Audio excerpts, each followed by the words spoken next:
Would you like All to right. give your recollection of events for the people? Last time on Dungeons and Dragons. Good. Okay. Yeah, no, go ahead. Make sure you get the riff in there for the people. Yep. We traveled to the water plane to retrieve the last shard. We tried to make a deal with a kraken, however, he caught us in our bullshitting, despite Sweetie's best effort. He swallowed the earth shard, and then Sweetie and Roku jumped right. Actually, all three of us jumped in right in after it. We survived for about a round of combat inside of his stomach, and he did 106 acid damage to us. Killed Sweetie like outright. So it was time for a retreat. So we went back to the material plane. And where did we land? What was that place called? Aldrin. So Hogar, of course, didn't have time to decide meticulously where we wanted to go, so we just kind of spun the watch in Aldrin. We helped the nephew of the Lord there, Count. He offered us a poison immunity potion, or acid immunity potion, and a griffin in order to expedite his elderly uncle's demise. So Hogar and Sweetie shoved him in the bag of holding, I believe. Yep. Turned him into a frog and then shoved him into the bag of holding. Yep. He is still in there. And we got the acid immunity potion, and that came in handy. We traveled back to Sarask. We met with Pozar, found out there was a Pozar. Krevaku showed up. He's like, yo, what's taking you so long? So he came with us on the Kraken fight, the second Kraken fight, round 2. We succeeded in killing the Kraken. Krevaku imploded, but he survived by some magical means. Somehow, Krevaku has returned. Somehow, the next day, Krevaku revived. How unique is that? And he demanded the ritual be completed now at this very second. Roku gave up with the lie and just admitted he was going to try and kill him. And that's where we are. A few time skips in there. A little bit. If you want to fill it in, go for it. That was my version. If you want to, go, feel free. No, it's fine. It's fine. If you think your remembrance of events are better than Tom, then because I completely forgot about the other stuff. I didn't even know there was other stuff. Come to think of it. Well, the immunity to the second potion. The meeting of or our little party with the fire tribe, learning about our task to become fire guard. Go kill a big worm. Stuff. See, this is why I like input, Sweetie. Well, I'm glad this is an informative thing and not a. I'm not going to take it personally. I'm not going to cry tonight. Don't worry about it. Why would you cry about it? It's fine. That's fucking not.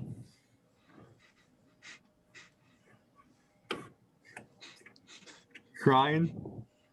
All right, just so this morning has immediately been met with conflict. Krevaku and Roku are at each other's throats, and before things begin, where are the rest of you? I think we all said something in the debate.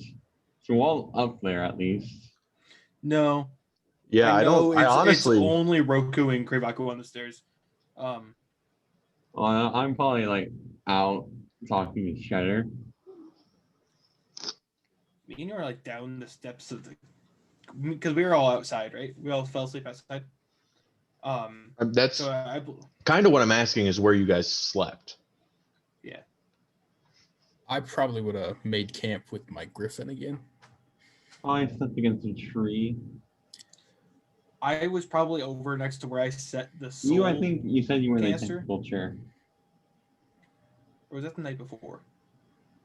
I don't remember. I did sleep in the tentacle chair. I I fell believe asleep the tentacle inside. chair. So Hogar's outside. Roku and Krivaku were inside, and I'm inside on the tentacle chair. Yeah, but you are across the big throne room area. Throne room, as it's just a big empty room with a two. So since I sit outside, do I see Karaku when I wake up? Actually, I was going to say, so as this happens, Krivaku does not immediately start swinging. He definitely is a posturing person. You see as the two brothers wield their weapons towards one another, Krivaku has his great sword scraping against the ground as he sort of like steps like silently back and forth, just like watching as he sort of is scoping out the situation. So you guys see what's kind of happening as well, if you would like to get involved in any way. If you just start pulling up, fucking shooting spells and shooting arrows, then we can start. But as of the moment, it's not. We're not breaking out into fighting yet. I'll try to sneak up behind. I'll try to like just quietly approach from behind. Okay. So he's at like the top of the stairs entrance to the main room. Are you guys where would you like to be? Like I'll just be at the bottom of the pyramid. I can shoot him from there. Okay. Wait, how far is that from bottom to top? 30 feet, I believe. Oh, then yeah, that's easy for me. Yeah.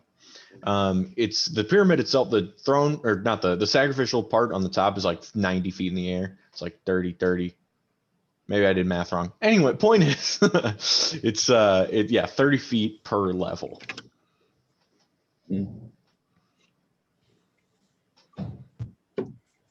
I just stand there waiting for combat to erupt.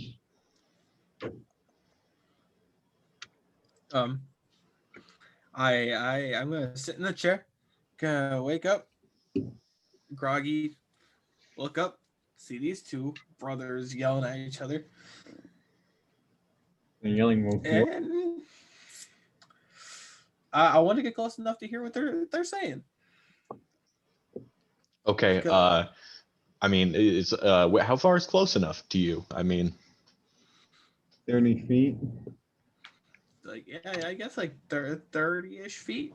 Behind Roku, I'm assuming. Yeah. Just gotta hear like, is this friendly is this friendly or is this like hostile? Like, how hostile? We're both holding our weapons at each other. Like, okay. It might be a brotherly like, oh, look at my sword, look at So- my hammer. So first of all, Sweetie, would you roll me an insight, and Hogar, would you roll me a stealth check to see how well you sneak up? uh-oh. Yes, Manny. 21. 7. Okay, so you think you successfully sneak to the base of the stairs, especially since you were in the mud, not making a lot of noise. And then, Sweetie, you're like groggily, like rubbing your eyes, walking over to these guys, and they just seem to be like talking about stuff. Like they might be bragging to each other about something. Because as you come over, Krivaku starts going on a rant about, I died intentionally with the Kraken. Made sure there was a fresh copy of me here in the morning. What do you think I do when you're away on your little adventures? I don't sit on my ass and wait for you. I plan. I dictate the flow of everything around here. You just don't know it. I thought you said you were done with dictating. As I just kind of like look over and just kind of shout.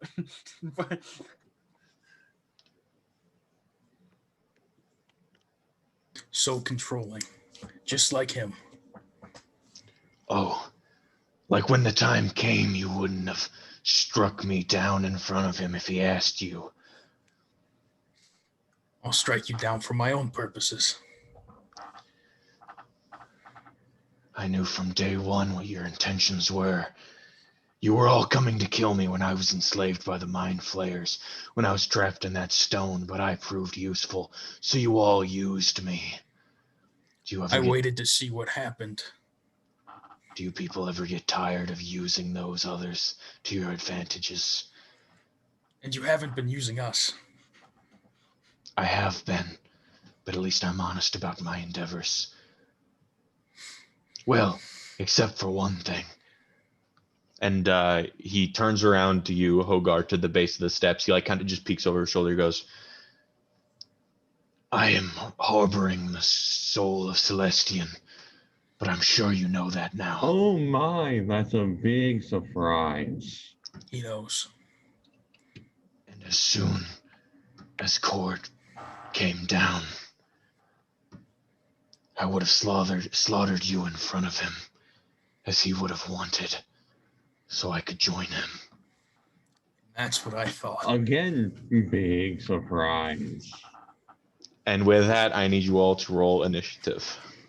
Yeah, I kind of figured. That's what I thought. Again. Can I bless us? Big surprise. Ah! No. Sure. Can I Slayer's Prey him? No. Okay. See, this is a slippery slope because you didn't say it before. So no bless, no Slayer's Prey. That is unfortunately things you have to do. So this place is a very big pyramid. So there's going to be a lot of sort of negative space here.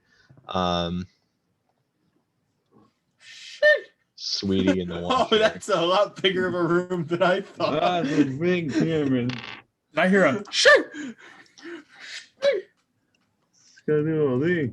Sweetie's back there, rubbing his eyes. This is the room with the Marut in it, right?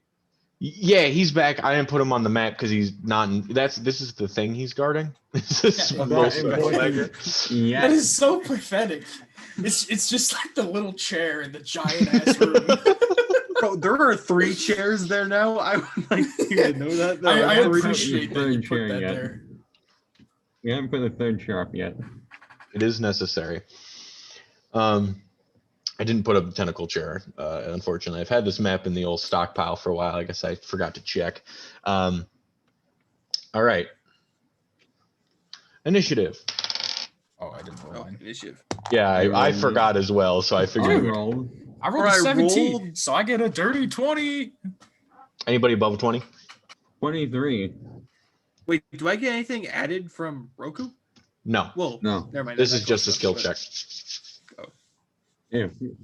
Sweetie, what did you roll? It was a 16. Sorry. I get it. Do we get lair actions when this is our lair? Unfortunately not. I should have set something up, damn it. You should have. You really should have when you're fighting on your own turf, you know? Okay, so I already have to pee. So I will go do that and then we will officially kick Rick, things you off. had so long to pee. I know I did. All right, guys. We call up Dench. We tell him to crank up the heat, and then all of a sudden it becomes smoky in the room and blocks his vision. What are each of our legendary actions? Hunter's Mark on everything. Vulnerability to bonk. Wait. Wisdom saves. Disadvantage on wisdom saves. Vulnerability to piercing, bludgeoning, and slashing. Rick, those sound okay, right? Yeah, see, right here. Sounds fine. Didn't hear an answer. Absolutely, God, not. No. Jesus. No vulnerabilities in your lair. Okay, but what about disadvantage on wisdom saves? No, that's no. Advantage to hit. So like most enemies' legendary actions have at least one that's like 3 different somethings attack and make ranged attacks against them, and they usually for some reason deal 3d6 damage as well. So guns. I was like, so you guys would probably be like, you get your factory workers to start hucking tools at some dude. No, they take out some tank guns and shoot at him. That's something we should set up is some personal tank defense. Like this is a learning experience for all of us. I suppose. The fly guard's here. Hogar, you are up first. Oh, well.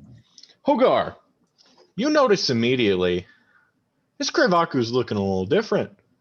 His shoulder pads are a bit spikier. His chest's a bit farther out. His arms are a bit wider. He's a bit bigger than literally yesterday. Oh no! Did he get a level up too? You don't know. First things first. Slayer's Prey. Okay. Second thing second. Pull back bow. 2 shots.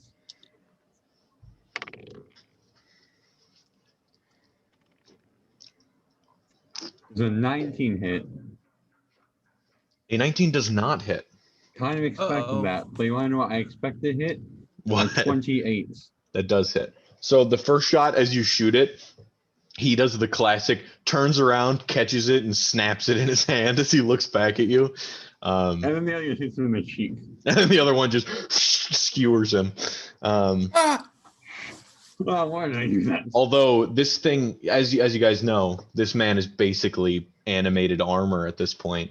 So no blood or anything comes out. He is set up. All right, 10, 28 piercing. 28 piercing. Oh, shit.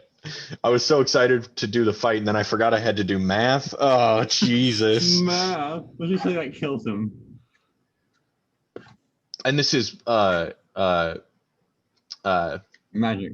magic. Did you do radiant damage as well in there? I forget what your bow does. No, it gives me resistance to radiant, but Okay. I don't deal any extra radiant damage Gotcha. yet. Like I said, forgot how your bow works. I'm gonna be honest. So I could have said yes. Yes. What did I roll? A D10 like my crossbow?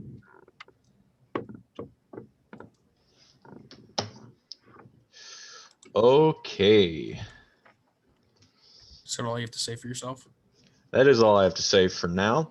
Yeah, that's my turn. I got Flame Spray on him, which is good. Okay, that's great. Sweetie.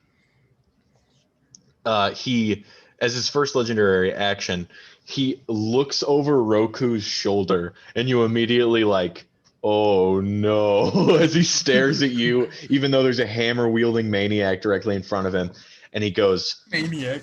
and he says, I learned this from you. And he slings a spell in your direction. Sweetie. No. No. How big is it? 20 feet? Bastard. It's 20 Oh, wait, radius. at least Or it's 10 not me. radius, yeah. You get enclosed in a wall of force. Do it back to him, sweetie. Do it back to him. I can't. Now just give it 1 second. Do it back to him. Don't worry, he'll have to like 2 DC like 13s on my turn. He then immediately looks up at Roku as you're just charging towards him. It's your turn, Roku. I'm going to turn around and disintegrate the barrier. Okay, you certainly can. Not you see this bang over the Immediately, shoulder. you turn around, disintegrate what was previously put in place. You have a bonus action and movement left. And then I'm going to buff myself because I'm gonna frontline the fuck out of this. I'm gonna give myself a 19 AC, which is Okay. pitiful. You just boost yourself up, staring your only living family member in the face. This is the only one left you got to kill. Well, to be fair, he's armor. We're Is going he for the alive? clean slate, boys. And well, another technicality is Cord. Is he like living? That's kind of hard to. One thing. Not yet. I think. Okay. I'm gonna move like, like your father. What would you like? one to down do? and one to the left, so Sweetie has clear line of sight as well. Whenever. Perfect. And he, noticing that you move in range, is going to use his other legendary action to do some swingings at you. Holy shit, he rolled terribly. He might not hit you. This is a bad first impression on his behalf. A 15 and a 16. Fucking idiot. As you move in, you drop down to one knee and like spin around on your knees, giving Sweetie clear line of sight and him the distraction as he's currently swinging at you. Sweetie, it is now your turn. Okay. Tom, I apologize. It's not wall force on him. Oh, you could just wall force us both in there. Let's party. Well, I wouldn't be able to do anything. Well, that's definitely an option, but I don't really want to do that. Oh, it's smart. Listen to Tom. Wall of force, but leave spots that we can shoot at them. You got just wall force panels all around him. Like they're blocked in, but then just like nice little eye holes for us to be like. So, sweetie, what would you like to do? I didn't realize you could do this up to 6 creatures, but I'd like to cast slow on this guy, on this boyo. That is certainly an option. That is a wisdom save, correct? On it. Yes, wisdom. That is a natural 20 on Krevaku's behalf. So he succeeds, even without his wisdom bonus. Okay. May I ask what it would be? No. 20 plus. So, nice try. Okay. What else would you like to do this turn, sweetie? Well, now that my one action is fucking, I am going to move. I'm gonna move up. I'm gonna get closer. How far? Move me 15 feet down, 15 feet left. So behind Roku again? Yeah. Okay. Is that your turn, sweetie? Bonus action. After seeing Roku give me a little gesture to like give me line of sight, I give back the gesture that he gave me. With a pat on the ass. With a pat on With the a ass. 30-foot pat on the ass. Trudy's hand extends like Michael B. Jordan's. Nice little pat on the ass. D10. Absolutely. D10 inspiration. Roll for how good the pat was. With that, no, that's the inspiration is how when he rolls it, see how good. Yes. Of course. With that, it is now his turn. You guys see as this living piece of armor starts to shift, his chest plate like moves like it's a factory machine, and it snaps the arrow in half, and it heals up the wound that was left over. Cool. You my absolute bastard. And with that, it is now his turn. As Roku, he looks right at you and is going to make his 2 attacks towards you. There's going to be a 29 and a 22. I'm going to block the 22 with Sweet's inspiration with a additional 7 to my armor class. Okay, so what would that make it total? 26? 26. Okay, so one of those still hits. That will be... Just listen to my dice I'm about to roll here, fellas. So that's going to be... My computer still isn't charging. That is problematic. You think?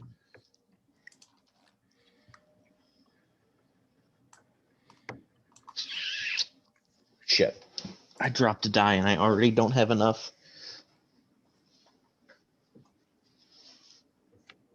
Where the fuck did it go? Yes. Okay. Ugh.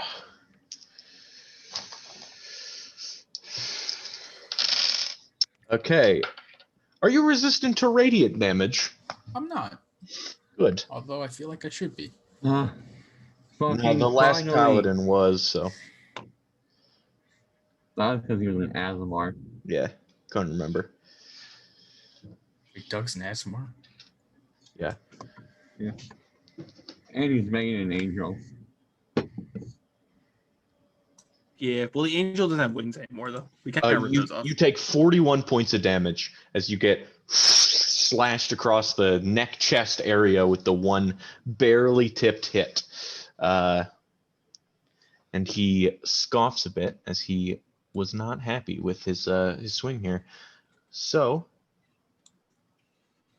next up, we are back to the top with Hogar. You know what?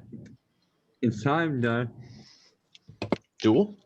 Time to go tree form. All right. As I use some branches magnetically pulled towards me. Out of my arms, I'm going guardian of nature, baby.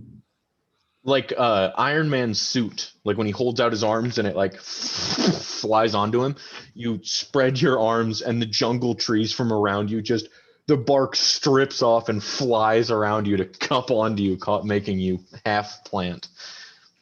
All right, now with some attacks at advantage. That is correct. All right, 23. Yes, that hits. Well, that one fell. And 29. That also hits. And then that one go. Well, I'll find it later. I'll roll damage first.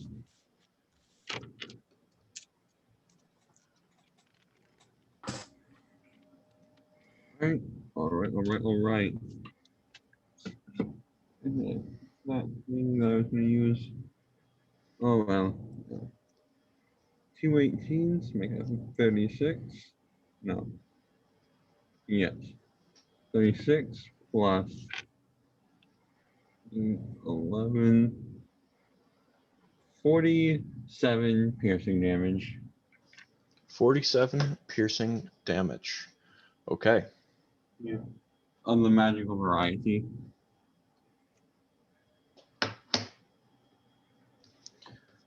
Once again, they stick through the cracks within the armor, but his armor is constantly shifting, so you do not know how long the ammunition will remain inside of him. Would you like to move, or yeah, just move? No, I'm pretty good here. I knew all my stuff. Okay, next up, he is because he is currently playing to win. Once again, Sweetie, you get hit with the same wall of force. All right, can you make a wisdom saving throw for that? He certainly can, and he will.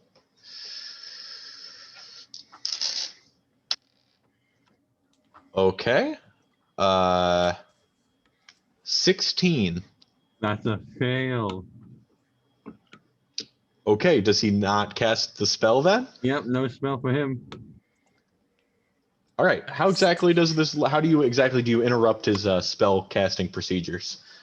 I conjure an arrow, magical energy, and you shoot the spell as it travels. He throws out the bubbling wall of force, and you just intercept it, and it shoots out of the air like you did the heart of the Kraken. This energy that you managed to intercept. That's one trick that I hate. That is, yeah, you have right to hate that for fucking sure. trick. And with that, it is now Roku's turn. Oh, buddy. Vow. And then advantage strikes against him. It's 28. And a natural 20. Nice. Certainly hit. Kick his ass. Nice. Noise. Okay. I'm not panicking. You're panicking.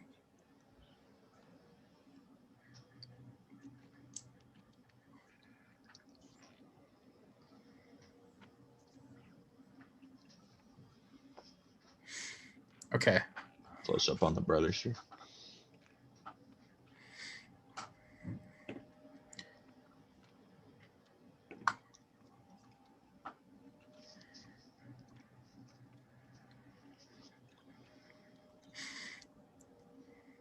I'm just going to give you straight damage and no modifiers on this. So I'm going to do like no strength or anything. Okay. I'm going to do the crit first and the second one. Okay, separate the damage for me if you would. Okay. Of all varieties. 15, just hammer strike, and then like 11 cold damage. This is 12 d8 damage.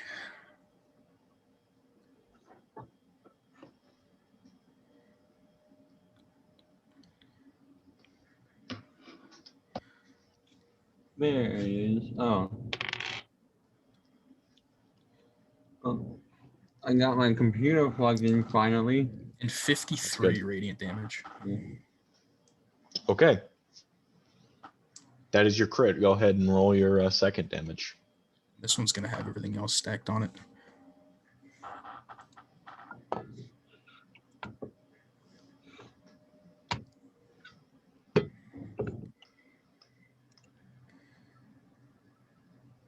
So 31 from the hammer.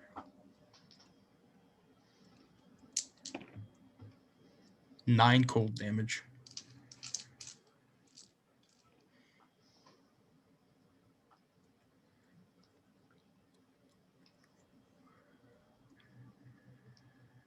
And 29 radiant damage.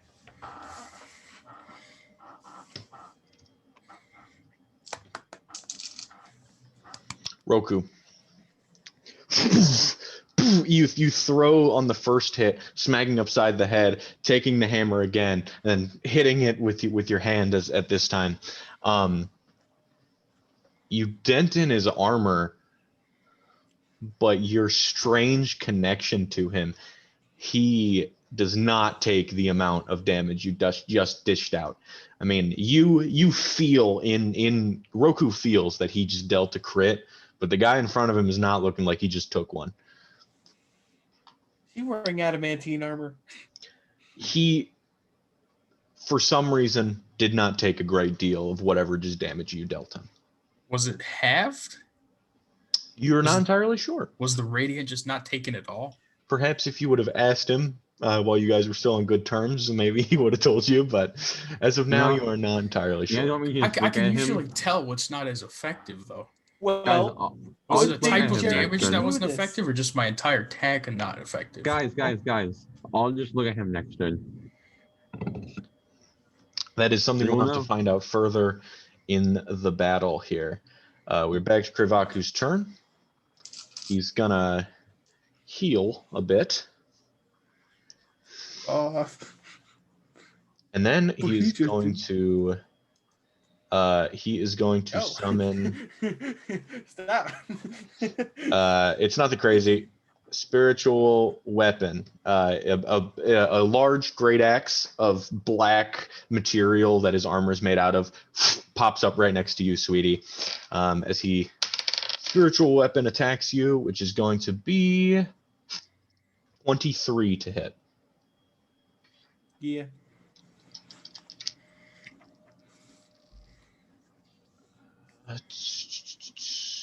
You take 17 points of force damage. Oof. And then he will take his two slashes here at Roku. Actually, he's going to move inside first. Take two slashes. Bastard. Roku. A 22.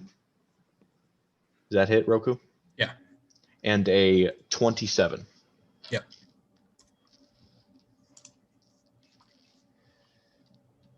So now he's hiding behind a wall. Sound familiar? I mean, I'm an archer. I get to exploit that strategy. But people exploit it against me? That's just cold, man.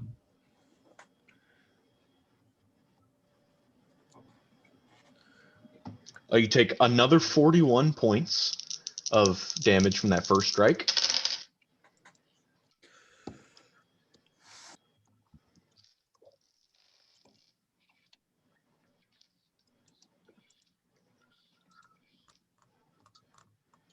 And 49 points for the second. He's hit you in the stomach and across the chest as he travels his way around you. And as you sort of like are turning around to meet him, you see that weapon pop up by Sweetie, knowing that he is slowly trying to cover all of his bases as he's getting away from Hogar, trying to hit Sweetie, and staying on you all at the same time. With that, we will move back up to Hogar. Well, Sweetie.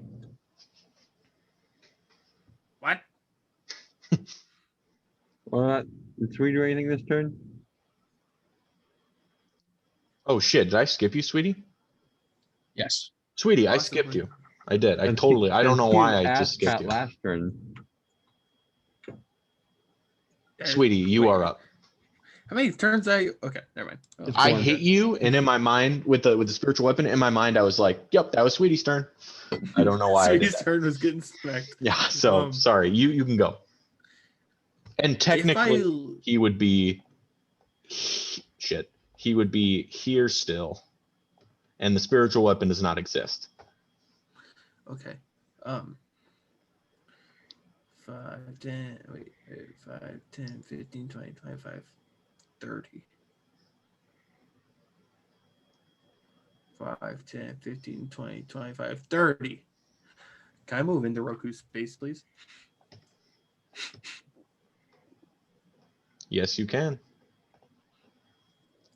And out from the crotch, dehydration blade 3 times. Okay, what type of damage do you deal with the dehydration blade? Magical piercing. Okay. You don't do any necrotic or anything? No. Nothing crazy? No, it's just magical piercing. Okay. And then, no, it's just that. No, it's basically just blade. A normal blade that I can use on bonus section, unless I get 19 or 20. So then it stops being normal. If you tell me. And so I was going, oh, you're exhausted. Oh, you're exhausted. Oh, you're exhausted. Oh, you're dead. First one's a 26. Yes, that certainly hits. Okay. I'm just gonna roll all damage roll. Yeah. Second one is a 23. That also hits. And the last one is a dirty 20. Unfortunately, the last one doesn't hit. Okay. First 2 strikes, you slide out from between Roku's legs. He's not expecting you. You do a quick couple of cuts, and then he stomps on the blade, holding you down for the third attack, which you quickly pull out from under his boot. Go ahead and roll damage on both of those. Are you smiting as well? I picked up the dice to smite, and I'm considering it, but I'm going to hold back on the smites. Yeah. So, hey, almost rolled max damage. I rolled a 5 and a 6. So for the I'm just total of both attacks would be 12 plus 11, which is 23 magical piercing. Then another 10 because it's in my aura. 33 magical piercing. Not half bad for doing 2 attacks, no smite or anything. Okay, is that all? You. Do you already use your bonus action, and movement, so I don't think you have anything else, even if you would like to. Yeah, no, that's my turn. So same thing happens this turn, except he just summons the spiritual weapon here instead. Okay. All right. Now it's Hogar's turn. I'm gonna run up the steps. Okay. And like, one sec. It's gonna annotate. If I stand like right here, can I get an angle on him? You can. He would be covered by Roku and Sweetie in front of him. What does cover do again? It gives him bonus AC because you can only see a portion of him. Well, I'm only making 1 attack anyways, as I'm going to bonus action, give my bowstring a little twang and haste myself. Okay. And then as my actual action, give me Krivaku's resistances, vulnerabilities, and immunities. Okay. He is vulnerable to nothing because obviously he's the strongest being alive. Wait. So some of these are due to his armor. Some of them are due to his divine spark inner core. He is resistant to cold and fire, necrotic and poison, and bludgeoning, piercing, and slashing from non-magical weapons. He is immune to lightning, radiant, and thunder damage. I'm gonna say, save your spite, boys. This one's immune. He is made. His center, his core, is the divine smite energy. All right, 26 to hit. Yes, that hits. Well, actually, I don't. Give me a sec. Cover. I gotta look up. I don't actually know how much it gives. We gotta rethink a Plus, stretch. that is just enough to hit. Yes, with a 26. Nice. 9 plus 18 is 27 piercing damage of Okay. magical variety. 27. Give me a second.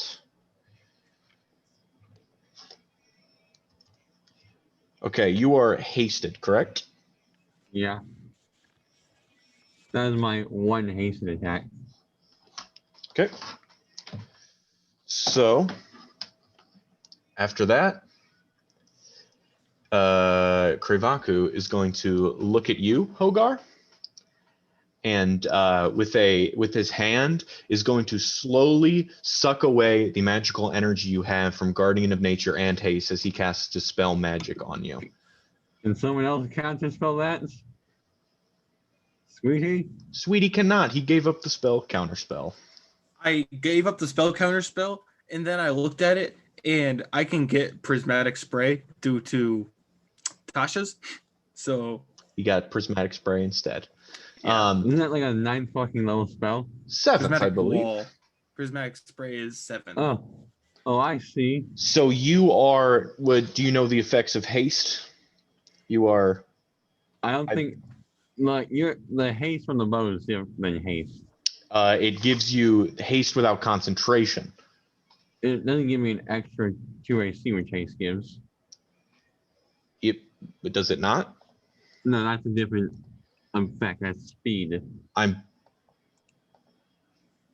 But haste gives all things. Give me one hot second Haste here. from the bow just gives me the extra haste action, not the haste. No, Dex give me. save Where's the fuck or is your plus bow 2 called AC. again? The Jeez. Star Soul bow. I can't find it on my. Star Soul Celestian. Okay. Right there. Haste. The target gains an additional action on each of its turns. Oh. Okay, so this would only be using. So this would be getting rid of this magical effect as well as your Guardian of Nature. Yeah, I can accept that. Okay, so yeah, you're correct. I forgot my own. Now that I forgot my own, I just I never remembered it in the first You're place. fine, Garrett. Sweetie, why the fuck would you get rid of counterspell? It's so perfect. I'm so glad It's he did. one of these spells. That makes a good. That makes a good team. You have one. I have one today, and it's shitty. It did work. It works. This is the first time it worked, to be fair. Yeah, well, this is the first time it worked. So, Hogar, and the only time I get to use it today. Those effects are gone. With that, I'm getting that. it is now going to be Someone Roku's turn. Counterspell. One of the best spells in the game. Did he say he was resistant to lightning? Yes. Immune. No, he was immune to lightning. Okay.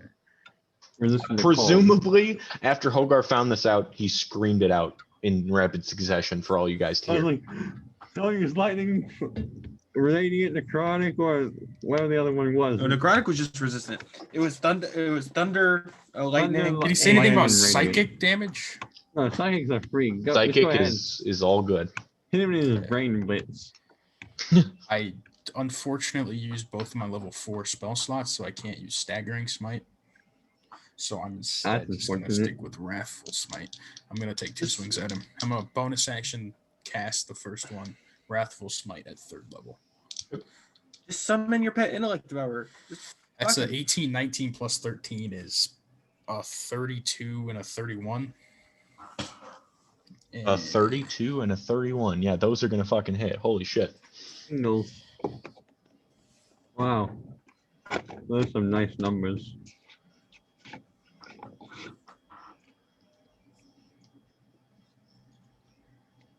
$34 damage from the hammer.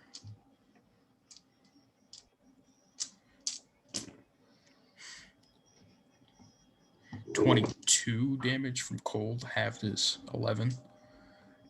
And then, what did I say, level 3? 12 psychic damage. And he has to make a saving throw or be frightened out. He's probably immune, but wisdom save if he's not. Who wants to take bets that he can see invisible things? Oh, guaranteed. He's certainly not frightened. You don't know if that's just of you or in general.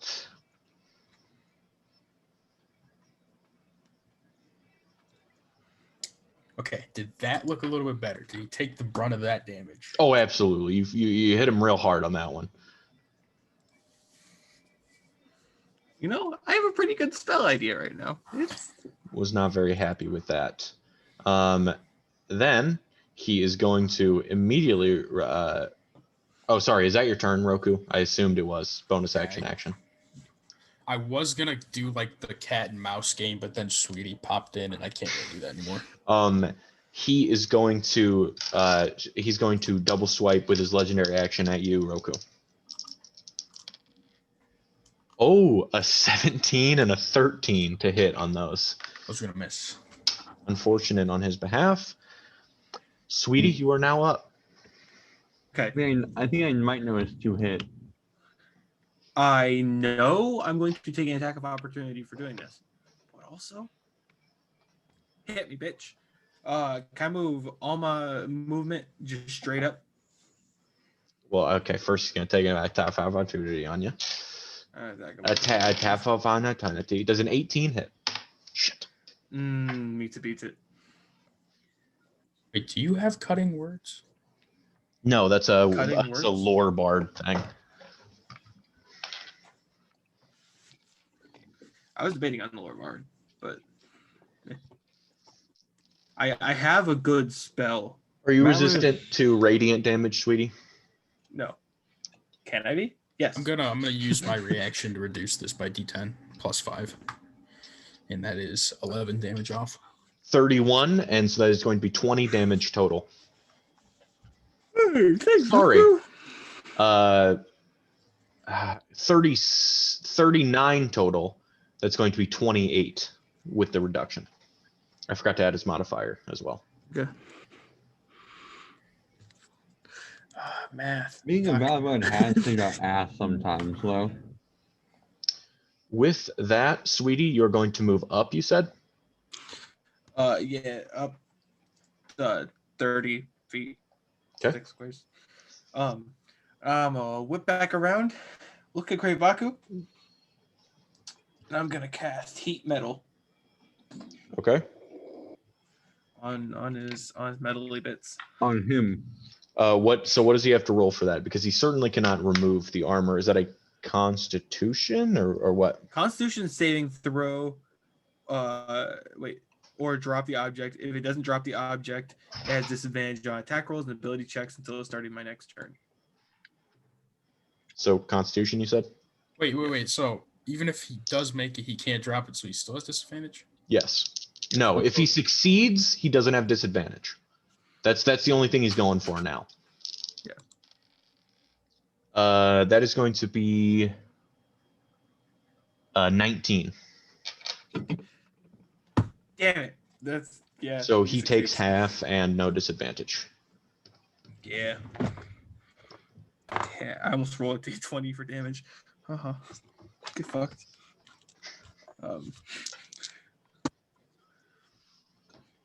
That's pretty solid damage. 8 plus 6 is 14 fire damage. Except for he takes a fourth of that. 7. Half of 7 is 4. Yeah. Fuck. He did something, I guess. Okay. 4 of 400 damage. Sweetie, is that your turn? Bonus action. So I'll do my bonus action before I run up and give him a little ball tickle fondle as I run. Who? Roku, I assume. Oh, did you use your former inspiration? I did. Hey. I used Okay, it to buff cool. my AC. Sounds a bit gay, but okay. Okay, with that, it is now his turn as he slowly raises his sword, or he puts his sword down and raises 2 of his fingers, and a glowing orb of black energy and lightning begins crackling in his hands. And Roku, he just shoves it directly into your chest. And this orb explodes outwards for 20 feet, which would hit Hogar as well. Awesome. Reaction attack. Okay.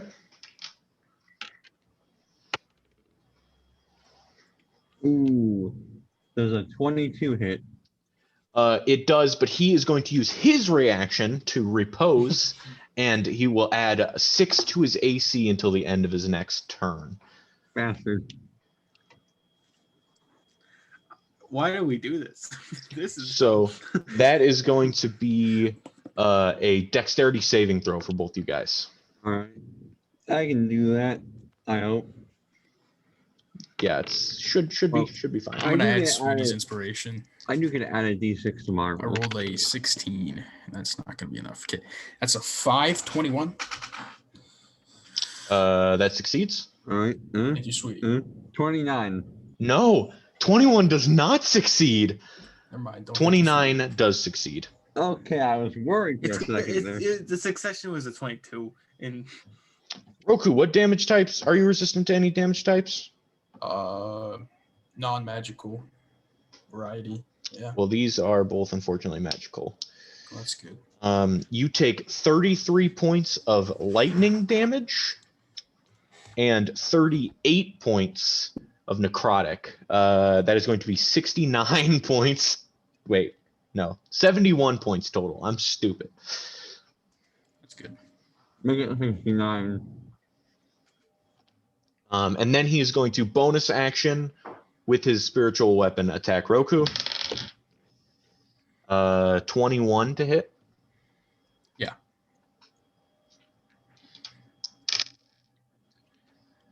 Ten points of force damage. Okay.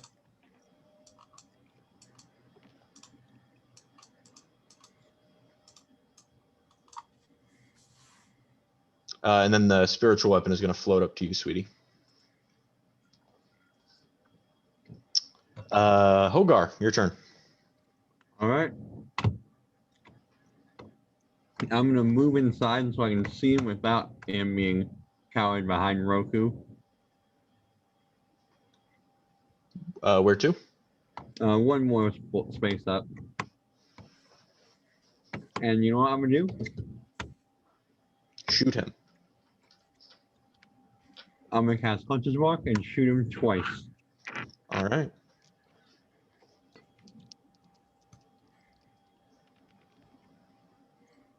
All right. 21, Unfortunately, it does not hit. 28. That is just enough to hit.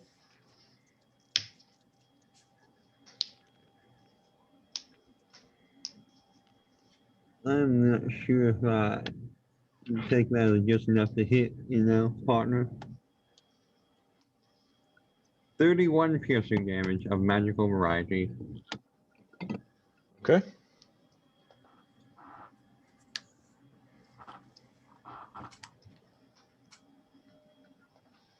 Okay, anything else you would like to do? Flip him off. Okay. I mean, it's in character. With that, it is going to be... I think he is going to use his Soul Siphon ability, and he is going to raise his gauntlet, crush him, and out of all of you, slowly, this green energy starts to come out of your mouth almost accidentally as he begins to siphon your souls. I need all of you guys to roll wisdom saving throws. oh, Oh, that's pretty good. That's pretty good. Mm. I have was it 30, 20? a 23. That's a success for Roku, a fail for Sweetie, 22? and a fail for Hogar as well. Nah. Bro, what the fuck? 14 damage for Sweetie and Hogar, 7 for Roku. This bitch be stealing my soul. I need that soul.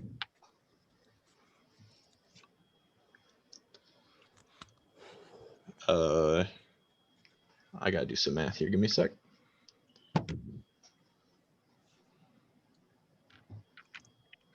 Okay. That was the legendary action. It is now going to be Roku's turn, I believe. Is he still buffed up? What do you mean? When he like reposed himself, is what you said? Yes. Is that still okay? That is still in effect. He's while he is casting spells with his left hand and, like, you know, soul siphoning, he has his sword sort of on guard as opposed to at his side as he's regularly had it. Okay. I would like to grab the staff off my back and Misty Step 30 feet up towards Sweetie, and then just with my movement, I'm gonna go left 15 feet. So I'm out of 30 feet range of him, right? Assuming he has a 30-foot move. And then I'm going to go at the same height as Sweetie. So one up. Perfect. And then I'm going to heal myself 70 hit points. So I'm above half. Now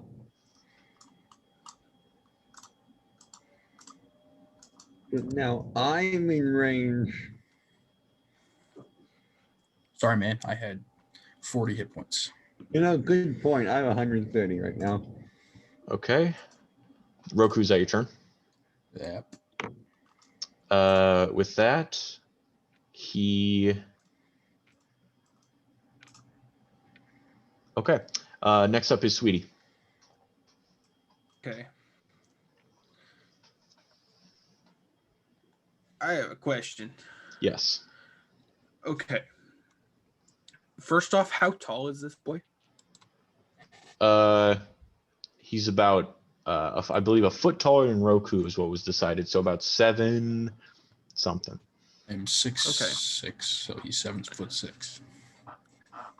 And with Wall of Force, I can make a flat surface up to made up of 10 by 10 foot panels, correct? Yes.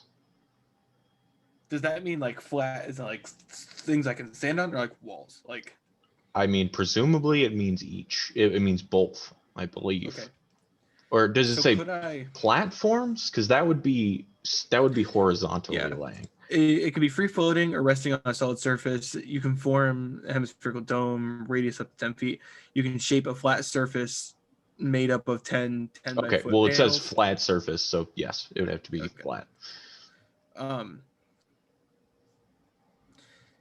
This hemispherical dome, where it's can it just be a dome from like in his 5'5" square, from like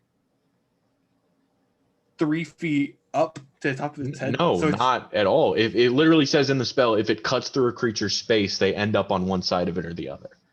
Okay, can it be 10 foot? Fuck, never mind. Well, no, it wouldn't be. Does it say cut through a space or cut through them? It's not the same creature thing. space. Read the spell. I don't know. Yeah. So there's no way I could have it be around him enough for it so he can't like duck down, but like enough for me to either like have him in the wall or not in the wall. You can't. Okay. Both. So I can't just like like chain him up from like the top half just so I can like get cheap shots on his legs. Okay. Good. Not really good to know. Then I'm going to just cast Hold Monster on him because that's easy. Okay. Yeah. Wisdom. You sort of send that beam of energy cackling at him, and he catches it in midair and severs it, causing the energy to crack as he rolls a 19.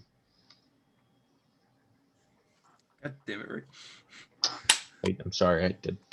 This guy is a conqueror, as they say. He's a threat. He is a threat. He's a threat to society. Sweetie, is that your turn? Yeah, I guess. Okay, he is going to, as a legendary action after that, he's going to force Roku to make a dexterity saving throw as he sort of descends this holy fire onto you a little bit, casting Sacred Flame in your direction. That is a 27. You succeed, so you take no damage. With that, his riposte is finally up.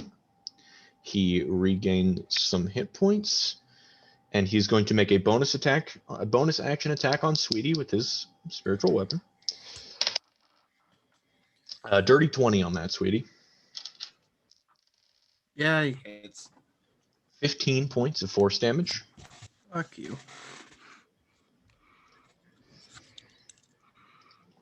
He is going to roll to hit Hogar with both of his attacks.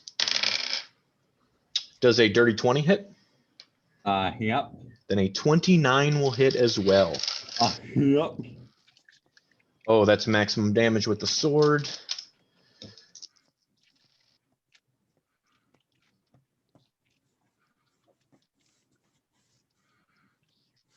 $48 points of damage for that first swing. What kind? Slashing and oh shit, radiant. So Can I get the radiant separate? That's true. So I will go back and recount it. So max on that would be 28 halved is 14. So 20 points of slashing, 14 radiant. That is already halved. All right, thank you. Have a nice day. Almost forgot you were immune, not immune, resistant. Second one is going to be 13 slashing.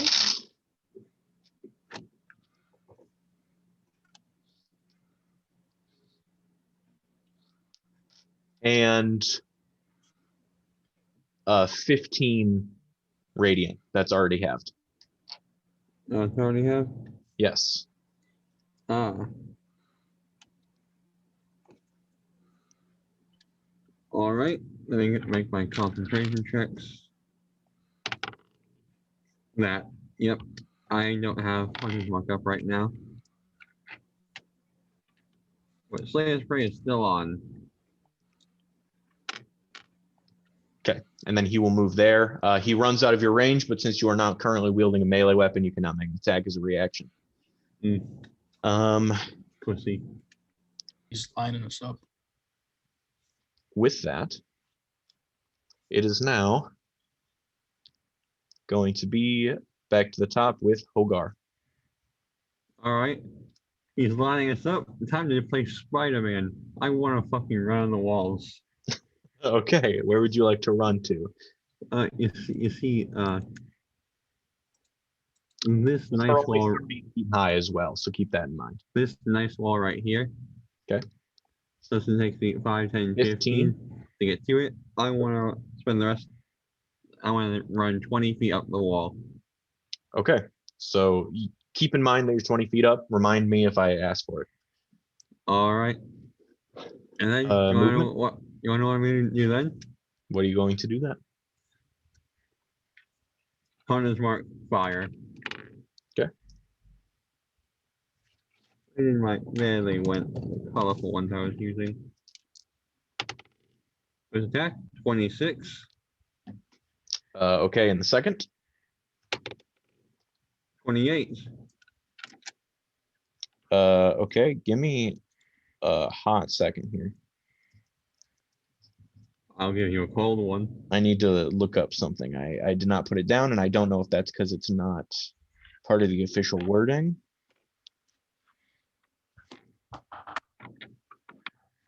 Okay, yeah, roll for it. Oh,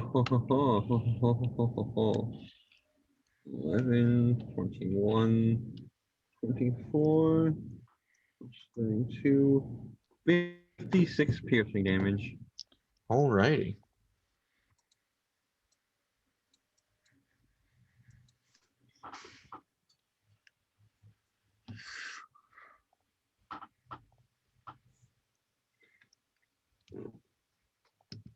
And that's my turn.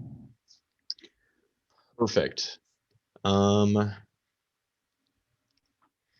Alrighty, that will be.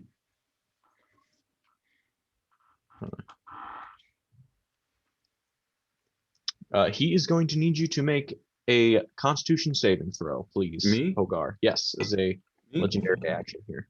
All right. Let me ask you something. Okay. Does a 23 hit? It does. Hot. Give me 1 second. Let me the warning. I believe you succeed and deal damage. I need to read Slayer's Prey Warden to see if I get that bonus damage.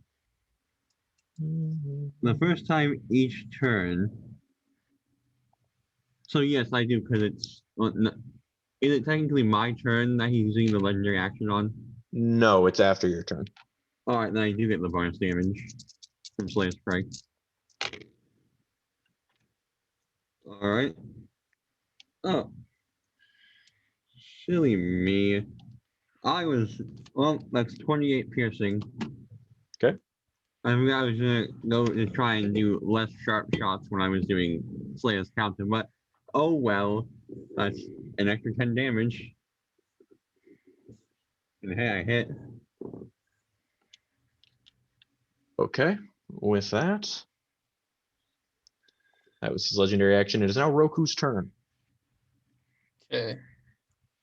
After much deliberation, I'm still not sure what I want to do. It's almost like he intentionally moved out of your range. No, I'm cool with that.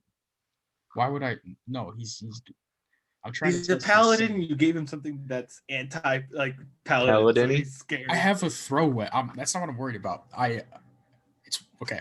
I'm gonna go 5 feet up. Okay. With my movement. Actually, yeah, it's fine. And I'm gonna grab the staff again and Misty Step 30 feet to the right.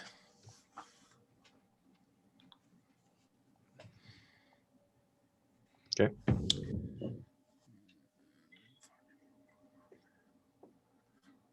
And then I'm gonna go 3 more spaces to the right. He's a paladin and he can't smite. That's 20 feet of your movement up.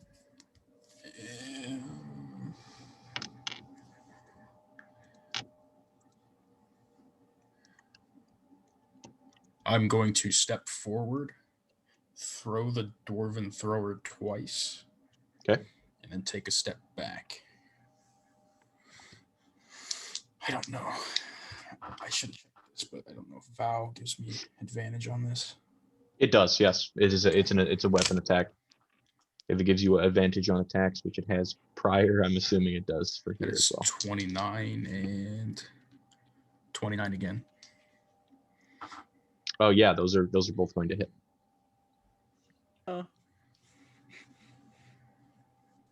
And this is gonna get Walker a minute back. Is this strength added to this? Yeah. Okay. It's not gonna do aura damage because he's not within it. Right. The only downside to having a thrown weapon. It's almost max damage though from both. You get an additional D8 because it's a throw. It doesn't matter. 30 and then plus 3, 36.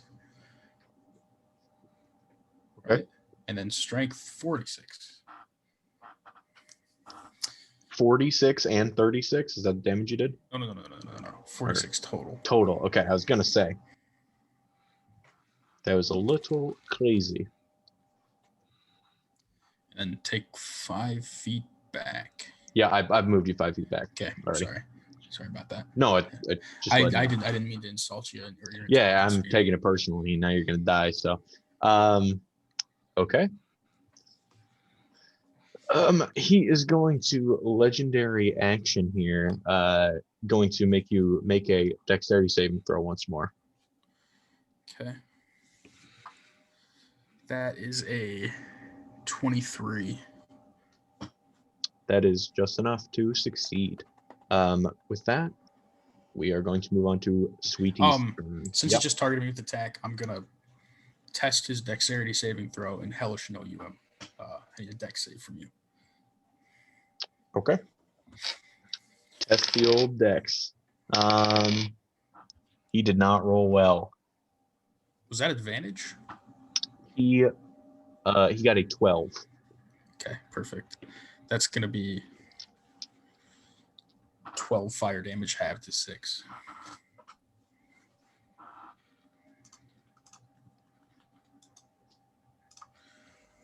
What's up? I'm Okay. Sweetie, you're up. I'm taking a hella big gamble. Mm-hmm. But can I hit this guy if I were to target him with a 60-foot cone? Like, in only him?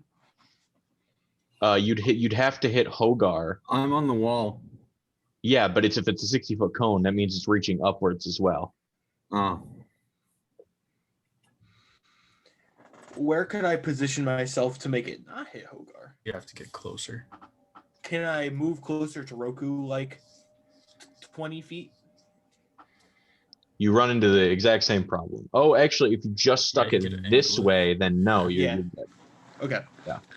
Okay. Then my hand flies. My hand just like as I pass open, and a little bit of light from the door catches my hand, and as I push it forward and form a cone, there's going to be 8 multicolored rays that fly from my hand. So you And they're shoot a going- rainbow out of your hands, is what you're saying. Rainbow. Kamehameha Yes. rainbow. Ooh, I'm really hoping for a high number on this. Yep. On this. Go ahead. What kind of save does he have to make for that? I accidentally threw it on the floor. Well, I have to roll. Well, Do you have to roll first, or is it a sort of? I roll a d8 first.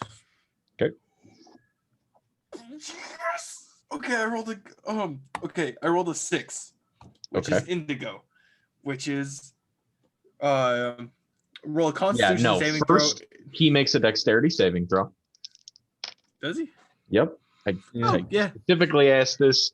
Didn't read the spell, Yep. and you are unfortunately yeah. met with the consequences as he rolls a 26. So he dodges the attack entirely. Yeah. Okay. Well, actually, no. You still have the capacity to deal half. Sorry, what color did you roll here? Indigo isn't damn. Okay, yeah. Indigo does not deal anything, or doesn't do anything because he succeeded. Yeah. Okay.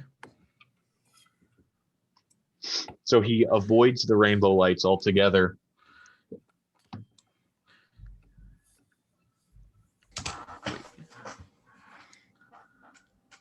Wait, what? What the fuck? Do you have anything else you would like to do on your turn?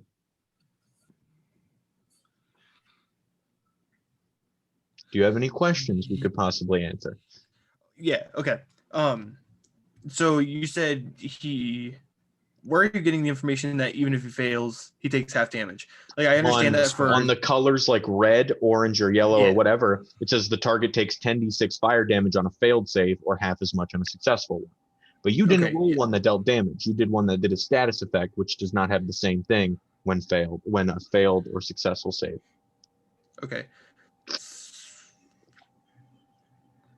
Okay, I guess I'm just more confused on like the Constitution saving throw is 3 or 3. Like, is it like death saves? You aren't even getting into that. I know.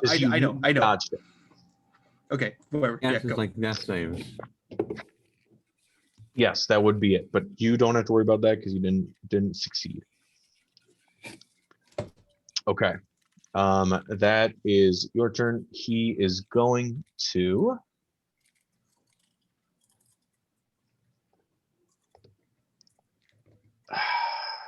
Okay, he's going to move a spiritual weapon here. 20 feet over to Sweetie. That is going to be a 28 to hit, Sweetie. Reaction. Wait, reroll. Oh, gotcha. I didn't know what reaction meant. Sorry. That is going to be a 29 to hit, Sweetie. Okay, yeah. Dealing 10 force damage.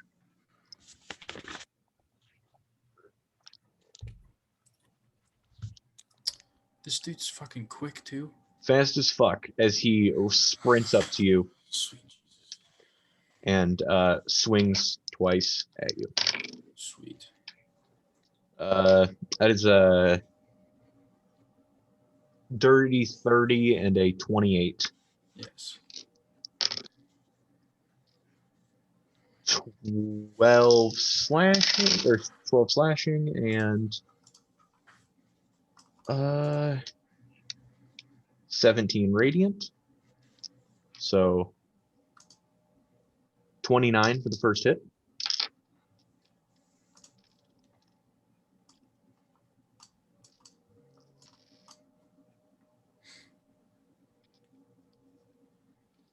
One 22, 30, 36, 39, 39 points of damage for the second. Oh my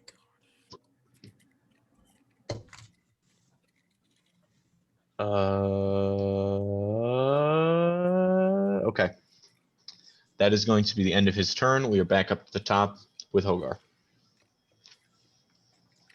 All right. Hey, Roku, quick question. How would you like to deal an extra D8 damage? Always. All right.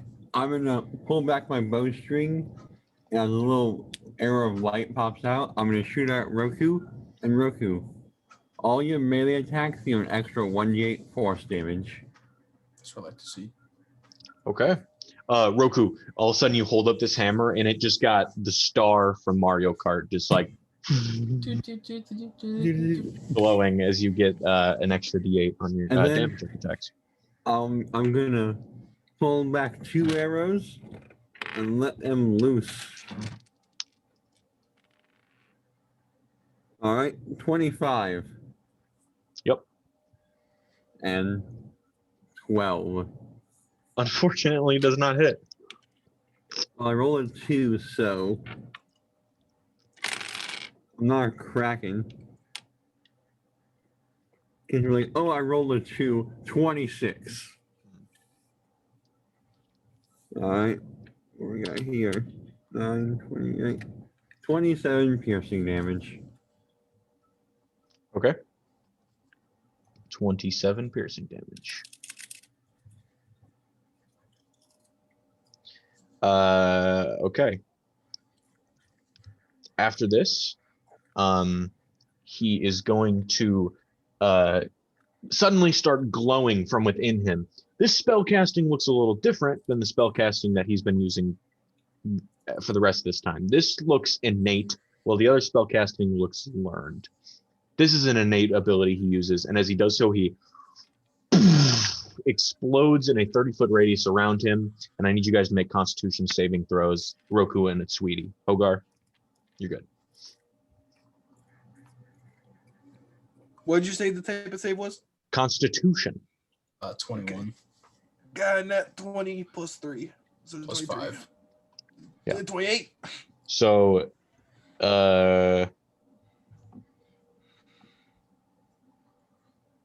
are you guys resistant to radiant, or are you guys resistant to thunder or necrotic damage?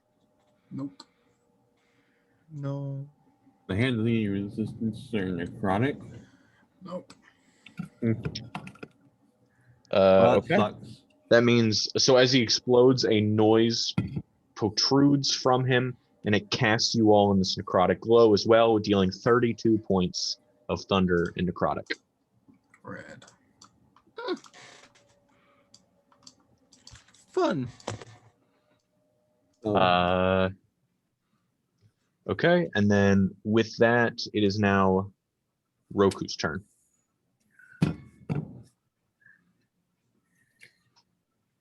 I'm not even sure what to do anymore. Hit him, usually. Sometimes that works. Waka. I would like to go down 1 space and right 1 space to try and get rid of whatever. It doesn't matter. I'm going to swing at him twice. Okay. A 27 and a 22, 23. Those are going to hit, yeah. I'm going to level 3 Wrathful Smite again. Okay.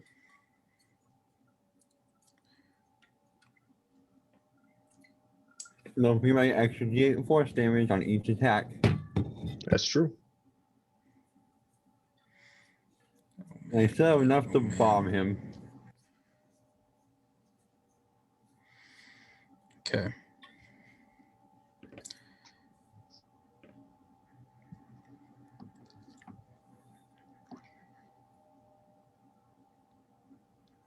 $34 from the hammer.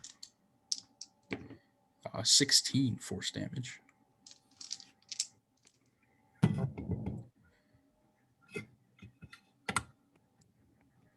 $22 cold damage, halved is 11. And 14 psychic damage. Did I forget anything? Wow. Yeah, did you forget anything? Jesus. The force damage? No, he certainly got that. And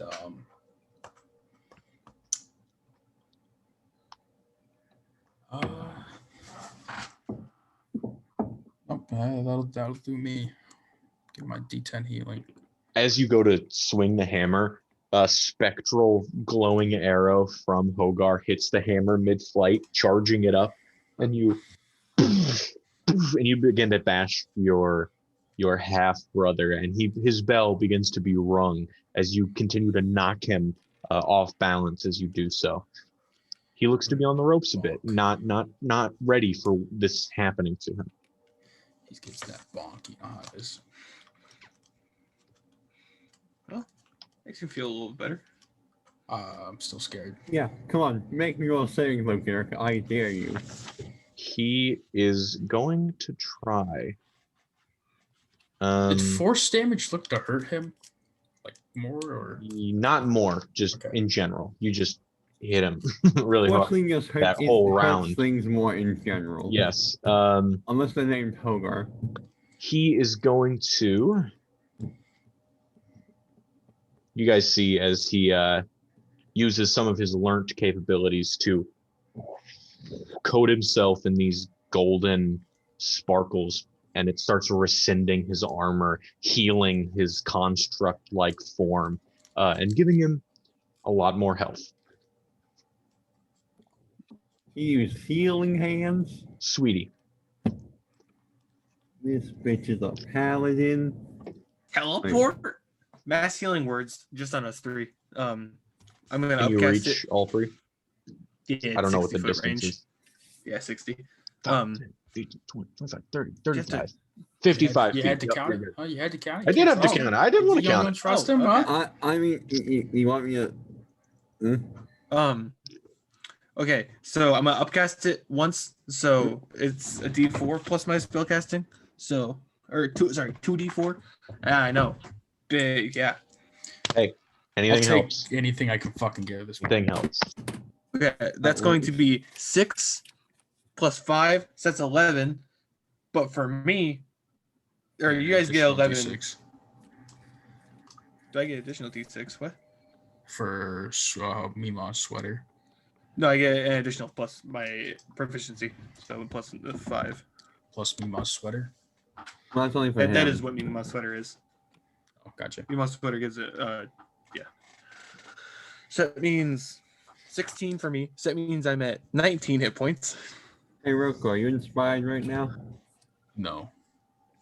Then, well, when Rick gets back, I'm already back, you son of a bitch. I was here the whole time.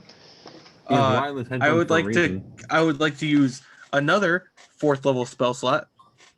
Okay. To, because this is a bonus action. I would like to teleport to the Marut's shoulder and like stand on his shoulder. Okay. What spell are you using? Dimension Door? Dimension Door. That's an action. Yeah, he's Yes, bonus it is. action. This is a bonus action. Mass healing word is in. Okay, so he is huge, so he'd be occupying these squares. Yeah. Why don't we just get him in here, Yes, honestly. he'd be like, hey, Maru, attack that guy over there. He wants to destroy I have my this. plan. I have my plans, Jared. I have my plans. Enact them. Okay, you are now on the Marit's shoulder. And I would like to turn and look into his big, beautiful eye. And I would like to have a few nice little words. I will give you very few words because you have been very busy this round, so go for it. I know you said not to bother you, and I'm sorry, but this guy who was once our friend is now coming to take the sconce, so we kind of need your help getting him out of here. Roll me a deception check. Roll high, sweetie. Oh, 21. That's Don't not you get high, like sweetie. plus 15? Yes, I do. It's pretty shitty. He stares at you. So next up is going to be The marmot. You angered him. He just slaps he has a me. bloodlust.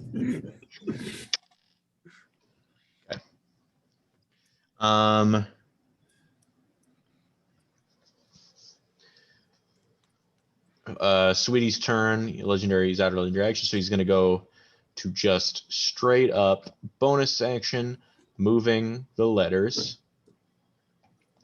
The letters. He's gonna move his spectral axe. It's not just letters. Spectral letters. Natural 20 on that for you, Roku.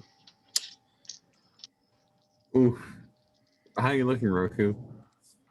64 hit points. I'll come down and help you, Roku. If you need help. Did you guys like my mass healing word, though? 20. That definitely helped, yes. It was all right. 26 points of force damage.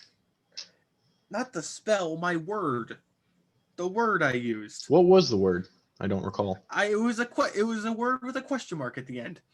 Teleport? Oh, I thought you were just speaking aloud. You often say these things, so I just figured that was just you talking. My mass healing word was teleport, and then I teleported. Our entire base. And then you come back with a slaughter our workers. Oh, by the way, he didn't mean to move it up here. He just moved it down here, which would be 5 feet less movement. Okay, so, did you get that, Roku? Yeah.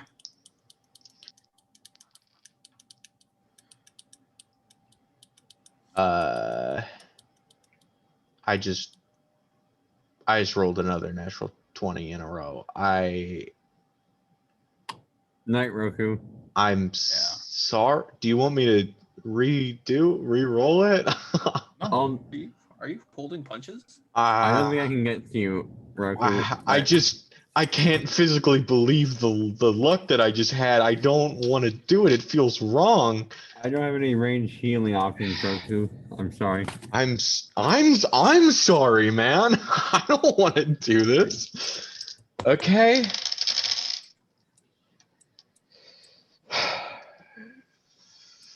$21 slashing.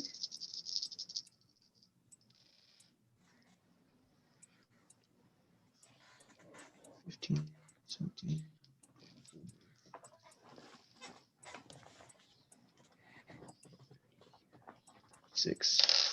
42 points of radiant. Relentless endurance.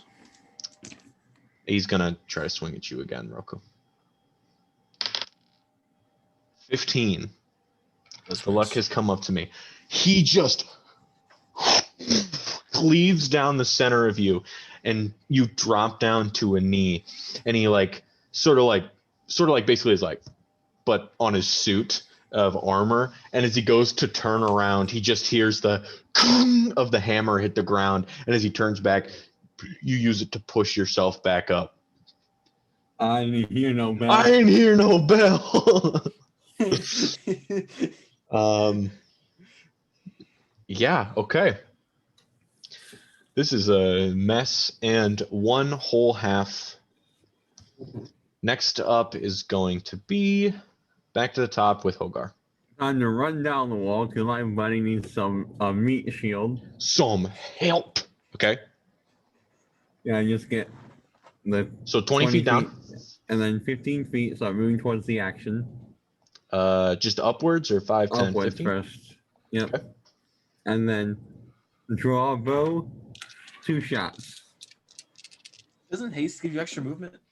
Yeah, but you see, it's not haste, as we learned today.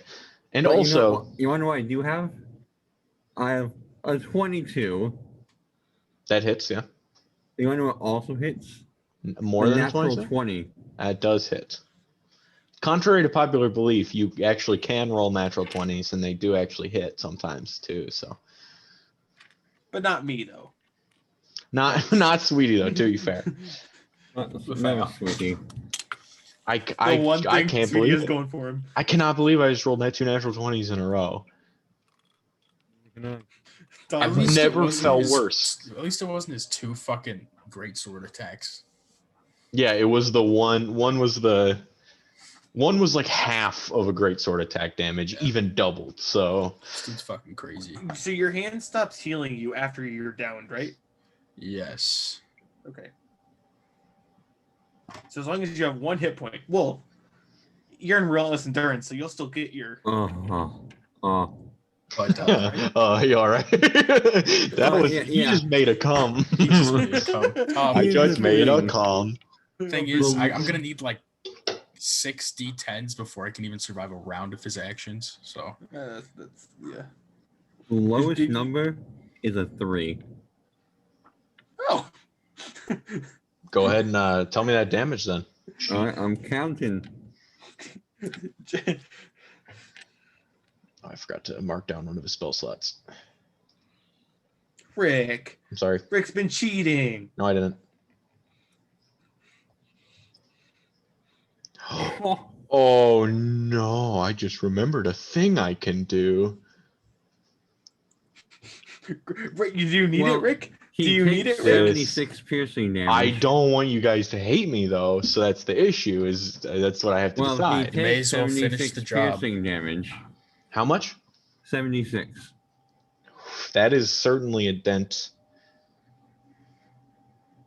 in his armor. Holy shit. Did you say 176 or just 76? 76. Okay. It's a lot of damage. Same with Roku doing a lot of damage as well. And then Zeth is my turn, really. I can't really do anything else. Okay. Then he could just make another couple attacks at you and it would be easy. Could just kill Roku. Could just fucking kill him right here and it'd be easy. Easy. He's gonna try to legendary action attack you, Roku. The first one's gonna be a 29 to hit. Yeah, I'm down. Yeah, how much health do you have? Just the one? Just the one. And he's going to, since he already uses legendary action, he's gonna hit you again while you're down. So you guys see Roku poof, get knocked over with like the blunt side of the sword, getting just slapped in the face and knocked out, and then stabs as he twists the blade in Roku's unconscious body, pulls it back out. Already a failed death save for Roku, so you guys understand the gravity of the situation. With that, and he also has not only is Krivaku there, is also a spiritual weapon hovering next to him. With that, it is now Roku's turn.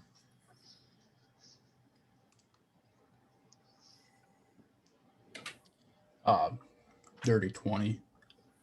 I get no because I'm not counting 15. Oh, you mean that's no? still a success. Yeah, that's true. It's true. Still a success. You're not a monk, so you got proficiency in them, but it's still a success. And well, frankly, I'm not sure what else. He's going to use his legendary action to do another 2 attacks on you, Roku. There is a possibility he could miss, so I am going to roll. Why? He wants to kill his brother. A 24 for the first one. And an 18. What is your armor class 18? Oh, it's 17. Roku's fucking dead again. Rick. Sweetie. Rick, buddy. It's time I use the big gun. Well, use the big gun. Roku, you come to as you're being viciously stabbed in the back by your half-brother for only a moment. Do you have any sort of final words or curses of anything to shout? No, just gonna failed twice. Peace out. And he stabs you. So Question, Garrick. Is Supernova Surge an action? it is presumably, if not stated directly. It's not. The way it's worded is it could be a bonus action. It's just listed under the other stuff. And all those are bonus actions. But if you say it's an Yes. action, it's an action. I would intend to make it an action. That is, yeah, that's the All right. Okay. So we have Sweetie up next.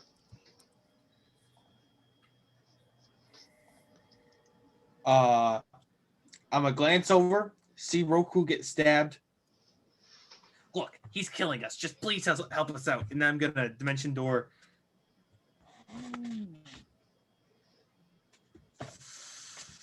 Dimension door. Can you go scroll down a little bit? Yep.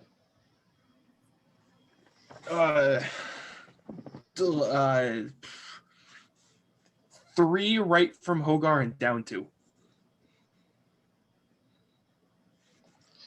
3 right from Hogar. 1, 2, 3, down 2, 1, 2. Yes.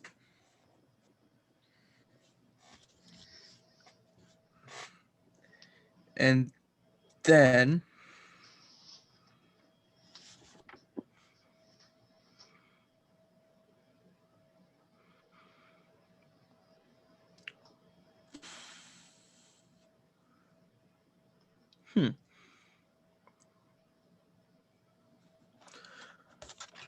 once again, I'd like to try and cast heat metal on his armor, I guess. Okay. There's a I'll Constitution save on his part. Yeah. No, wait. Yeah, Constitution saving throw. Please roll low. 23. Pass. Constitution seems to be a pretty good skill of his.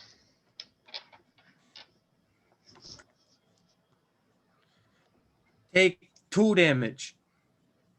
That's already divided by 4. Okay.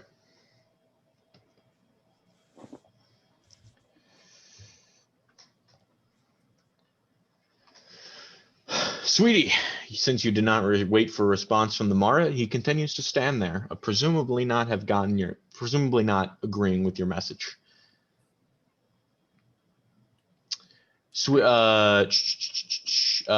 Hogar, I need you to make a charisma saving throw. Well, first things first. The 23 hit. It does. So he does not succeed, unfortunately. 17 piercing damage. Okay.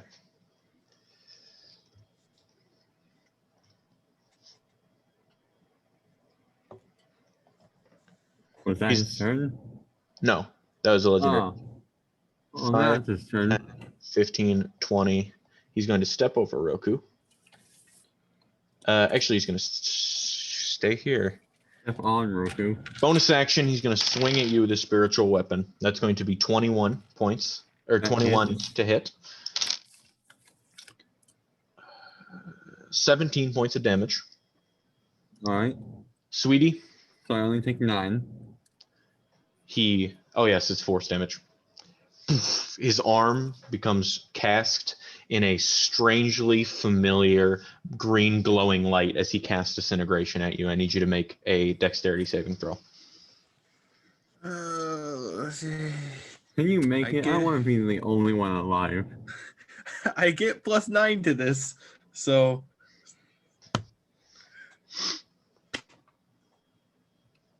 that was a 19. Unfortunately, not enough. How many hit points do you have, Sweetie? 16. Oh, you. Does adamantine do anything for you? Probably not. I don't believe it does. It just stops a crit, and that means I'm dead. If this damage reduces the target to 0 hit points, it is disintegrated. You guys see Sweetie holds up his hands. They turn to dust. And His armor piles onto the floor as well as his bag of holding, but other than that, a fine layer of dust scrapes against the ground.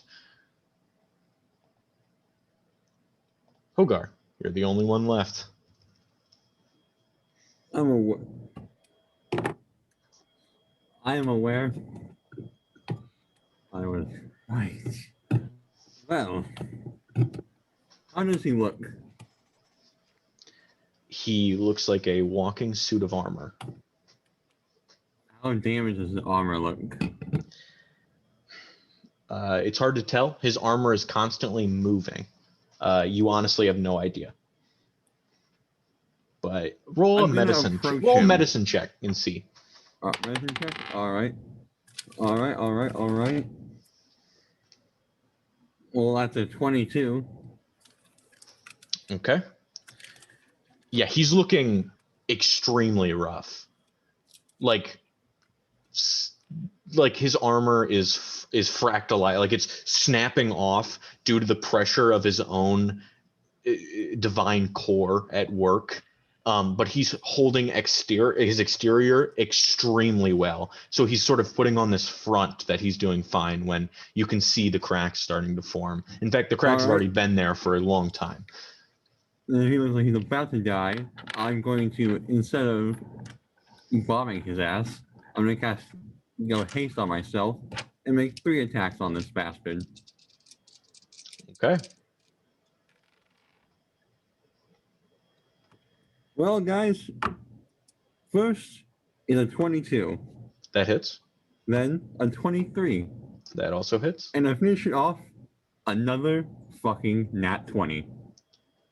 Well, better late than never, I suppose. Alright, first, 18 times 3 for the base damage. Alright, let's get out D8 so I can do the crit.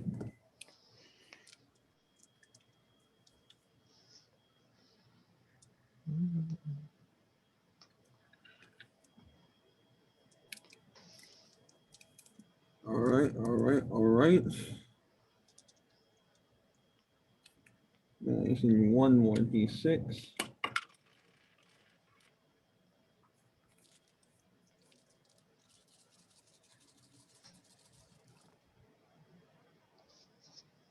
Pretty good again, no ones. 4, 6, 10, 20, 30, 38, 44, 98 piercing damage. Guys, you sort of go into an intense battle stare focus as all this is happening. You sink these arrows into him. You crack away the armor enough so that the spark starts to leak. And he drops to his knees, holds his chest, looks at you, and says, "See you soon." He explodes and disappears once more. Fuck. I'm gonna run over to Sweetie's bag of holding. Okay. Dig around in there for the gems.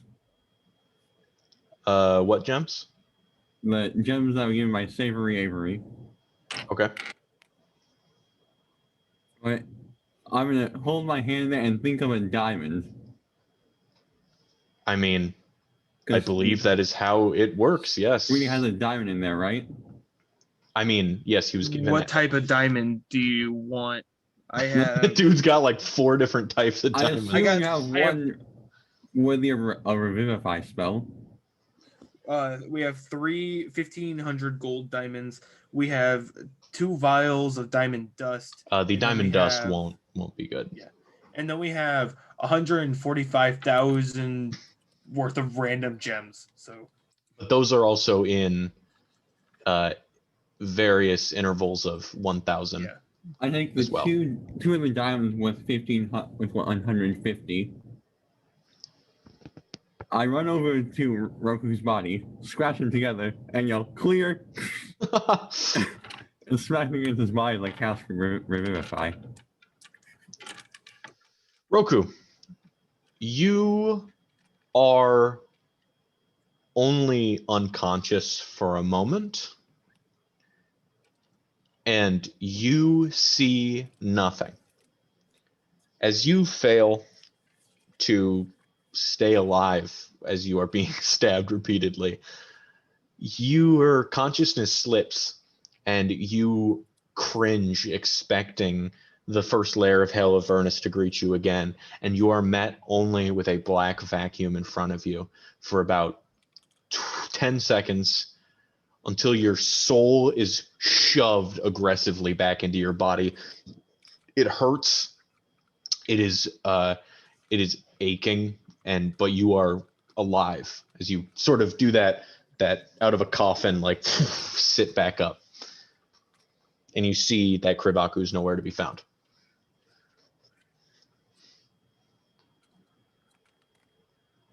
Thanks, but you shouldn't have done that. Yeah, the Raven's gonna be pissed, I know. I don't quite care. One of my friends is still alive. You got Sweetie too. Integration. If you use the rod, you should be able to resurrect him. That's not something I can do. Why not? I shouldn't even be alive.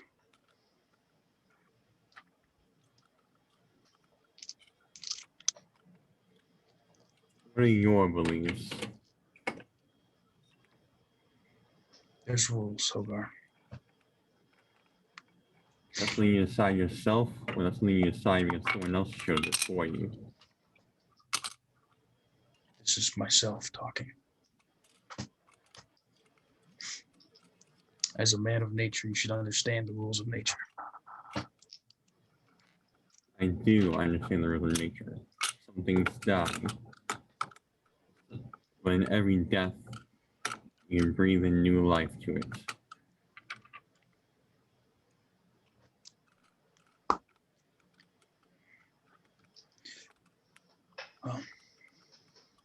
Fine, give me the rod.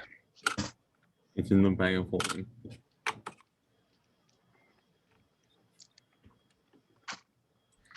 I'm gonna go to the rod. Okay. You have to shove a bloated and dead old man out of the way. You have to scoop away the remnants of a genie that has been sitting there and rotting for about a week now. We were and supposed to resurrect. you grab the rod, pull it out, and are able to attune to it again. Does this cast true resurrection? This is, I believe, just resurrection. This isn't gonna work.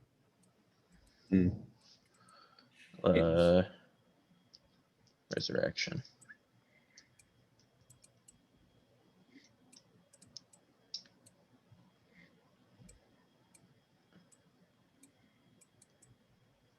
I mean, it says it restores any missing body parts. No, in the spell Disintegrate, it says only true resurrection can bring true resurrection or wish. Well, out of character, Garrick, am I allowed to say it? Say what? What the hell? What? Well, I predicted we would die at level 15 to a demon or god thing. Holy shit, you did! I predicted Hogar would die to a demon or god, or not Wait, demon. wait, Krivaku wait, at level wait, wait, 15. What did you say exactly? Wait. I looked at it after he died. I was like, you son of a. All right, we'll get back to the serious part in a second. Sweetie dies at level 15 from a monster. He says, be more specific. I was like, from a god/powerful demon. Oh my god! You know what? He's not either. He's not either. Shit! What card did you guys draw? We didn't draw a card. It was the Sky Witch. That was the Sky Witch. Oh shit! Fuck! Now I gotta go to a different book and figure out what that means. That was like the twisted. I'm trying to figure out if you get something. Because honestly, I don't know if it's good or bad. So wait a second. I don't know if this is really bad or good for you. Jared, you might have done something great or fucking terrible. You predicted your friend's death. You die as well. Yeah, you What? get instantly murdered. Come on, come You on. get a free wish.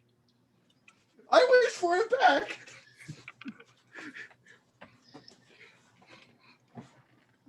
I don't even remember what mine was. What the? How do you remember that?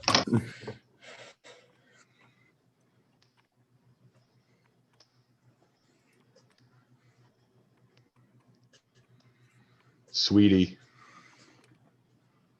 as you get hit with a blast of disintegration energy and fall to the floor, collapsing into ash,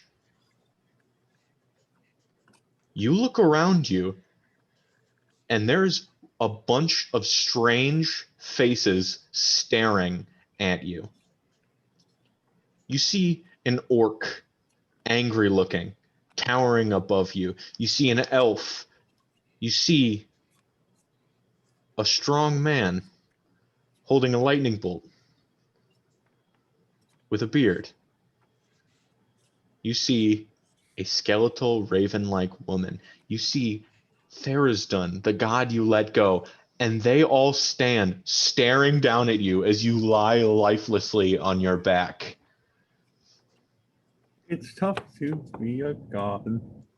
And suddenly, in the center of the circle, comes the sort of bandage, weave of time wielding Skyne witch.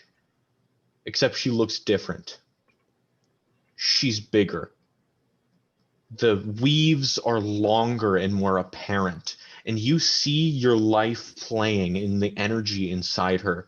And as she looks down at you, she goes, "Oh, good. I still needed you anyway." You begin to sink farther and farther downward, and she yells out, "Make sure to thank your friend Hogar. He's a lot smarter than he looks." Sweetie, you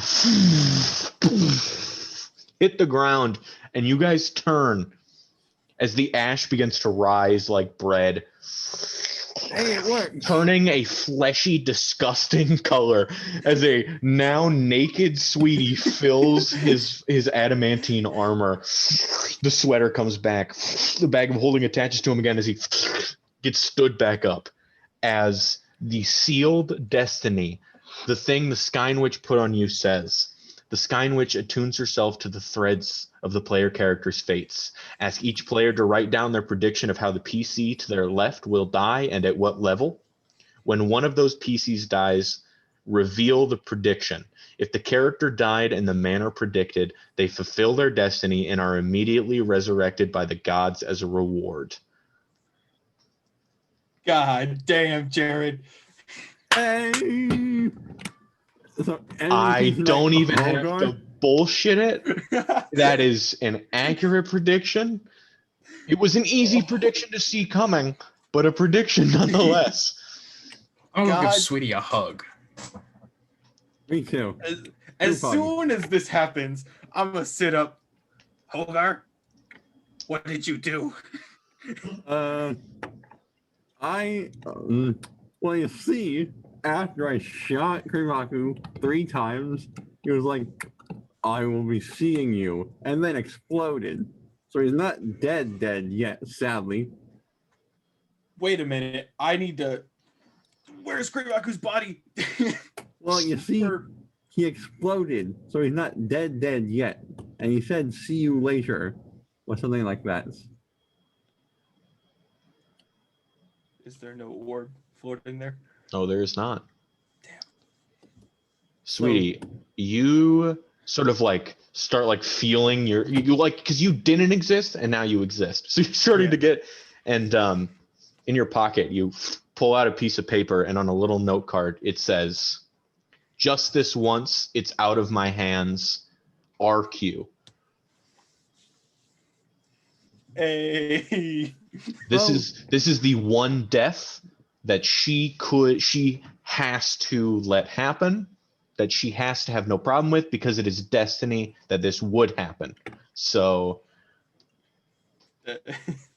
Well, she continues but to have Roku, problems. that motherfucker. She's you flip the card over and it's like, I swear to God, if Roku even looks in my goddamn. It's more Hogarth's fault because Hogarth, she already dislikes Hogarth. Yeah. Shit. Damn. Who wrote Roku's thing? I did. What did you guess? Mike, I believe it was something like actually nice.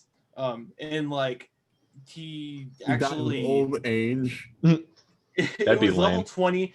It was either at the hands of Cord or he loses he dies to become a god or something. Level like 20, that. after taking Cord's place, he is struck down by one of his children who see themselves as a better fit to be a god.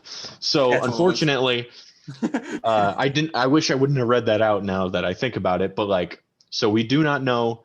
So yes, you would not get resurrected. I'm just saying if it happened to have been at level 16, he gets killed by Cord. That means would if be he does fucking be a nuts. god and is killed, he is resurrected as a god again.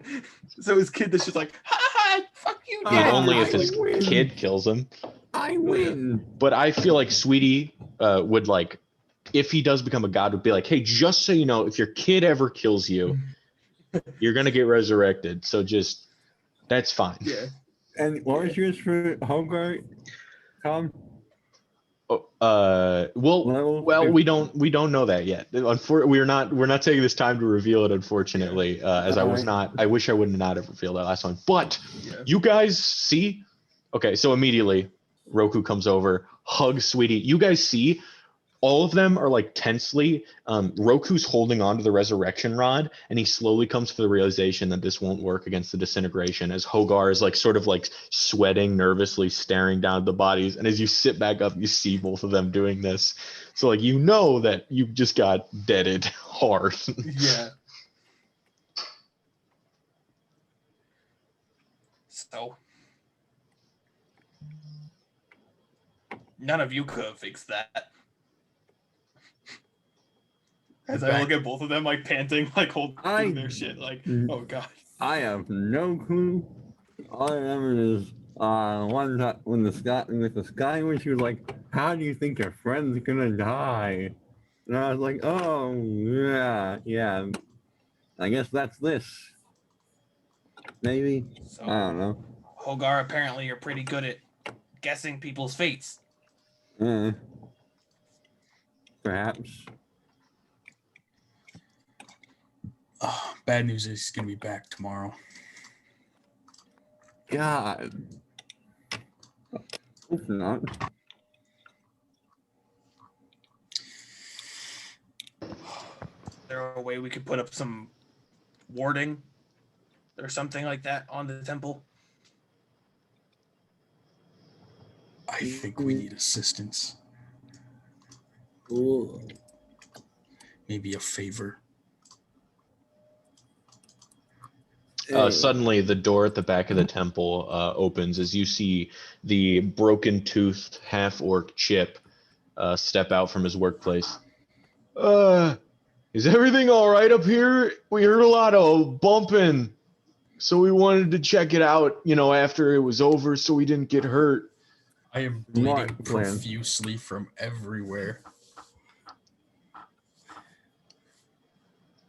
I'll go back. I'll go back down. Don't worry about it. He's like slowly shuts the door.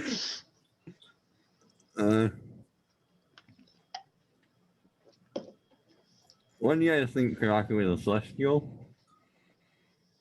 I mean, he has a divine spark in him, so I guess. Haven't we divine sensed around him? Or is that something? I don't think you guys had. Remember, like recently when you divine sensed, you were like I haven't used this in like however long. Yeah, 'cause I honestly don't think you guys have. Because if he's a celestial, I could, just if I had like, I could like set it up and then the instant he comes through, boom, he's trapped in a magic circle. Okay. Well, that'd be a trap we set for him. Maybe it's time we call in our favor from Theriston. And how do we do that? What type of favor could we ask of him to help us here? Isn't he a god of demons? Yeah. Maybe summon a demon to help us. Why does it have to be just one? Hundreds of demons for all I care. Well, if we start going hundreds, they might start getting cranky and try and kill stuff that aren't him. Or we can specify once the deed is done for them to be banished.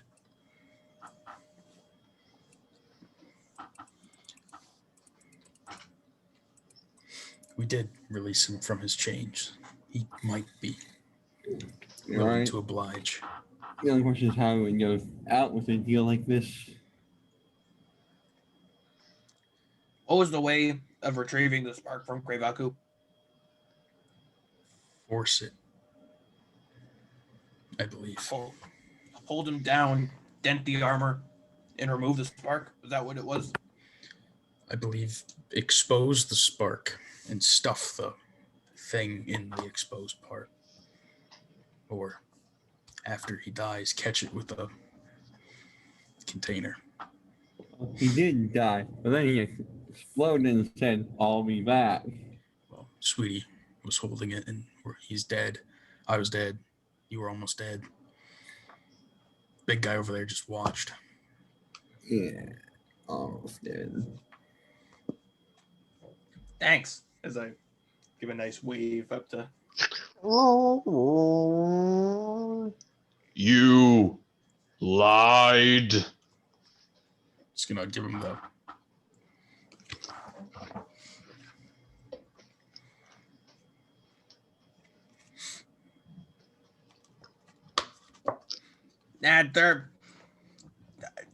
Maybe it was a lie, but there was also a good chance he might have fucked with it.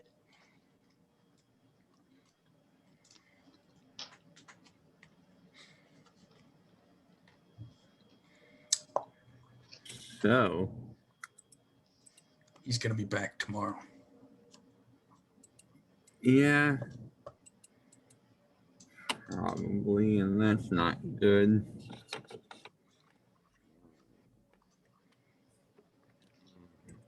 So unless you guys have anything else specific you'd like to get to doing, Kesto, your personal assistant, who theoretically should have been in the room but wasn't, walks up the stairs of your pyramid here.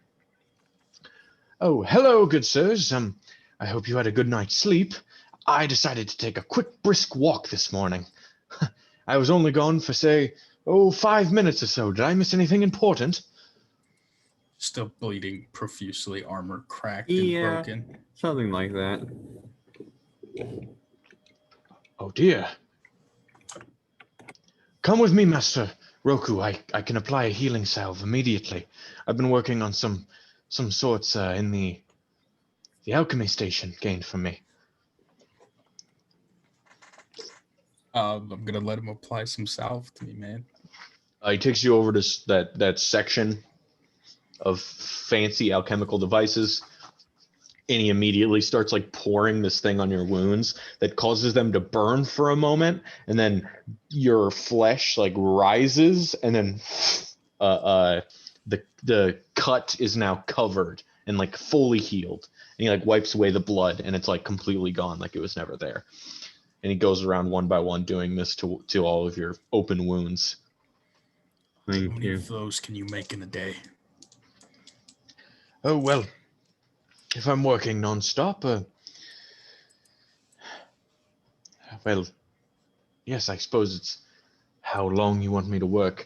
A 10-hour workday, I can do about 1 per hour, but I may start lagging behind a bit at the end due to the, well, exhaustion of so. I'd say reasonably 8. Can you do 9? 3 for each of us. I can certainly try. And then we'll pay you double for today. I appreciate it, but I do say What has been going on since I was... Well, you remember the big suit of armor? Yeah. Yes, I recall. Your brother, we talked extensively. He killed me. Disintegrated Sweetie. Oh, but you're still here. Yeah, I revivified him, and he got some favor from gods or something. So he was brought back to life too. Hogar can predict the future.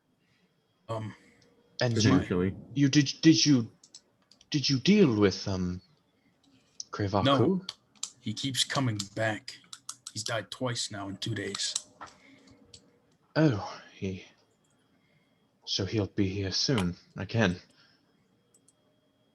I hope not Tomorrow. soon. I hope it's tomorrow. Well, where is he now then? We don't know. You got Scry. He wants what we have. Well, perhaps I should be on the lookout. We don't know where he could be, could we? Do you have Scry? No, I do not.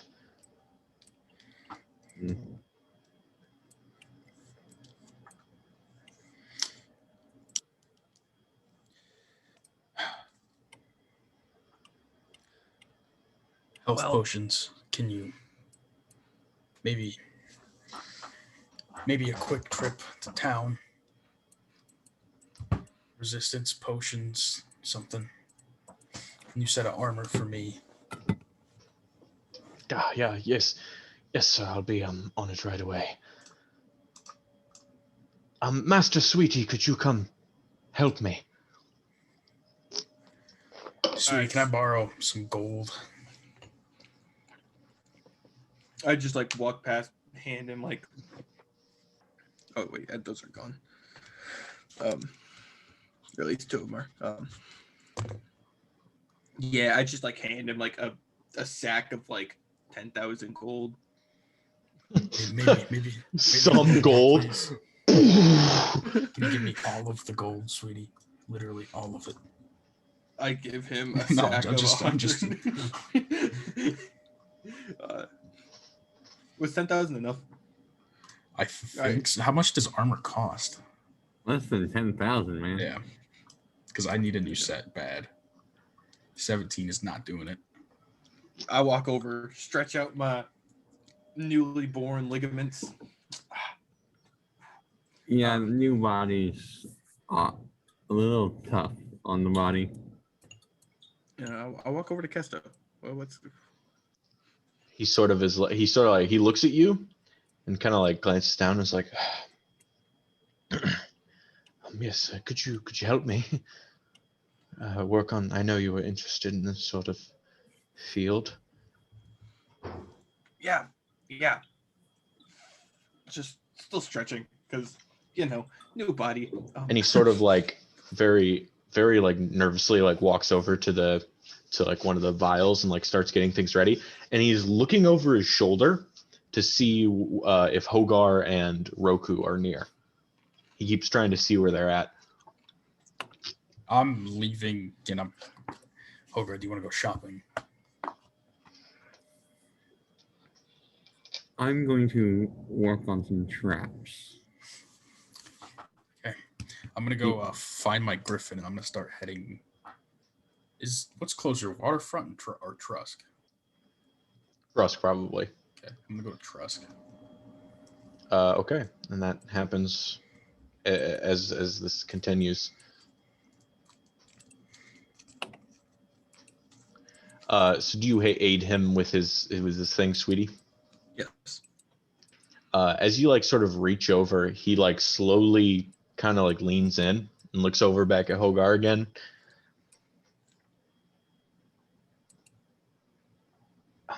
Master Sweetie, what if I were to tell you that friend of yours that you just killed often threatened me with great violence? I mean, I wouldn't be surprised. He was a dictator of the entire continent for I don't know how long. And he just came out of the ice, quite literally. And you say he was strong enough that he killed two of you? Both me and Roku, yeah. Oh. Never mind then. Never mind. I don't need your help any further if you don't want. I suppose I underestimated my own abilities. No, I'm curious now. What were you going to say? No, nothing. I have nothing to say. You don't have to act upon it at all. You don't have to go any further. I just want to know what you were thinking. Would you roll me a persuasion check, please? Yeah. The worst roll I could have rolled. That's a 17.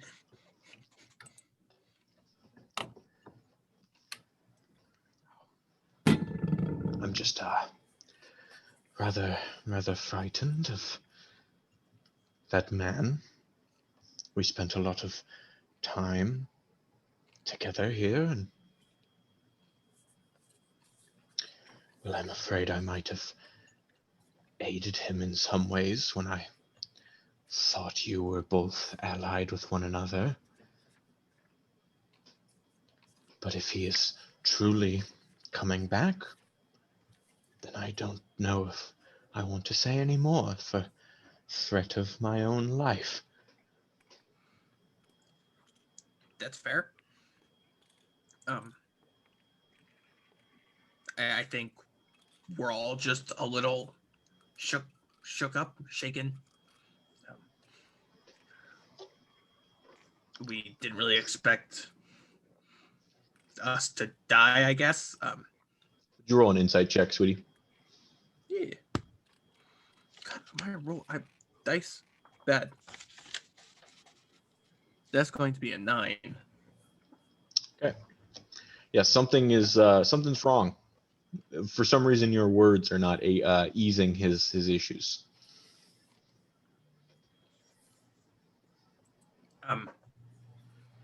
Into his mind. No. You know, if you would like to help. No. No, not in combat, not in combat. But like, do you know any type of wardings or like, I don't know, like some sigils we could put down to maybe like form like a prison for him or something like that to make him like trapped or something? Do you know any type of spells like that? He avoids eye contact as he tries very hard not to burst into tears. You can see his eyes welling up as he tries not to cry and goes, "No, I don't know anything."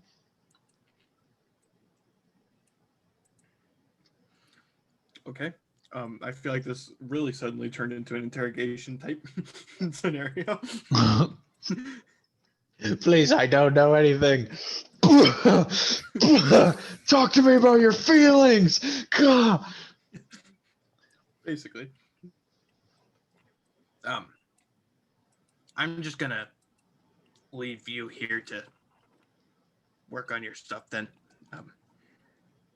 If you do need help, I'll be this kind of point. Just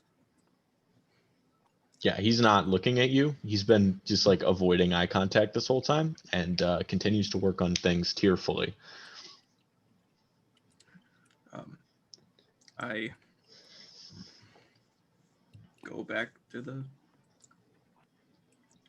chair and I put down my coral chair and have a seat. Okay, Hogar, are you doing anything? I'm Currently playing out a 10-foot radius that includes I'm currently playing out a 10-foot radius right in front of the door. Okay, the door is 15 feet wide. So, which side are you favoring here? 10-foot radius.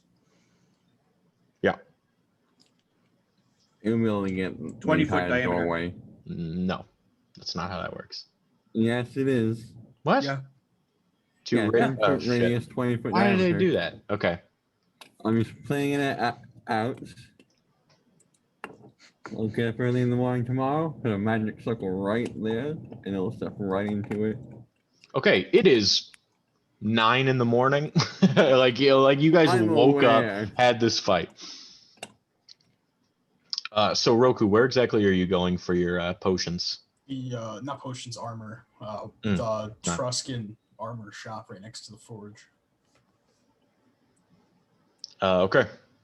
Once again, you see the well, you weren't there before, but you're familiar with the dwarven man here.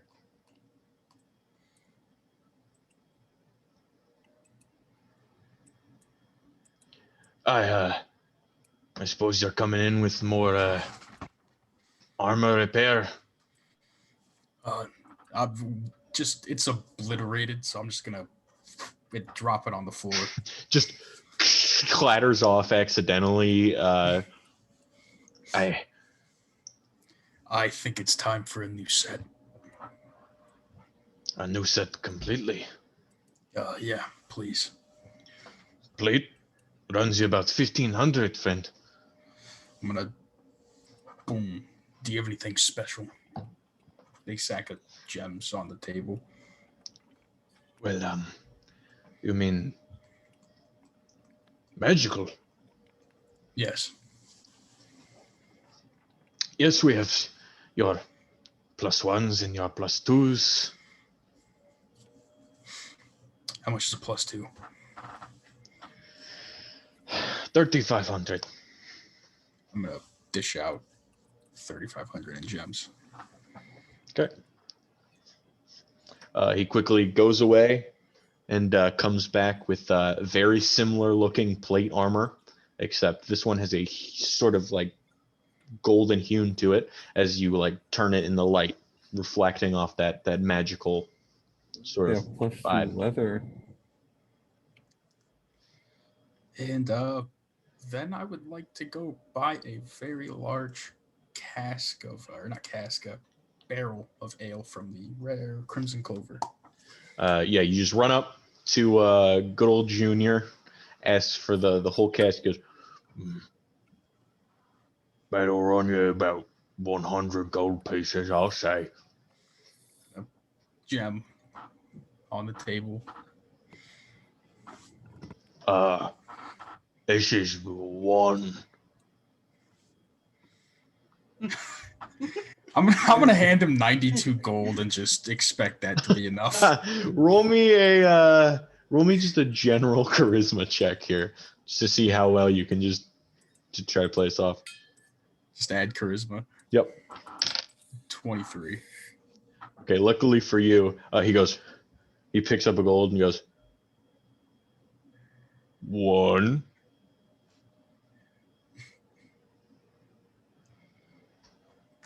2, and you just pick up the barrel and walk out. And I'm gonna speed back to Sarask. Okay, all of this sort of happens in the next couple hours here. As you come back, you see the other two sort of lounging around. Kesto is dumping out another batch of those healing things that he's trying to make you. It seemed like he messed one up, and he's like sort of dumping it out to start again. Kesto, when you get that finished tonight, you might want to take off. Find refuge somewhere else.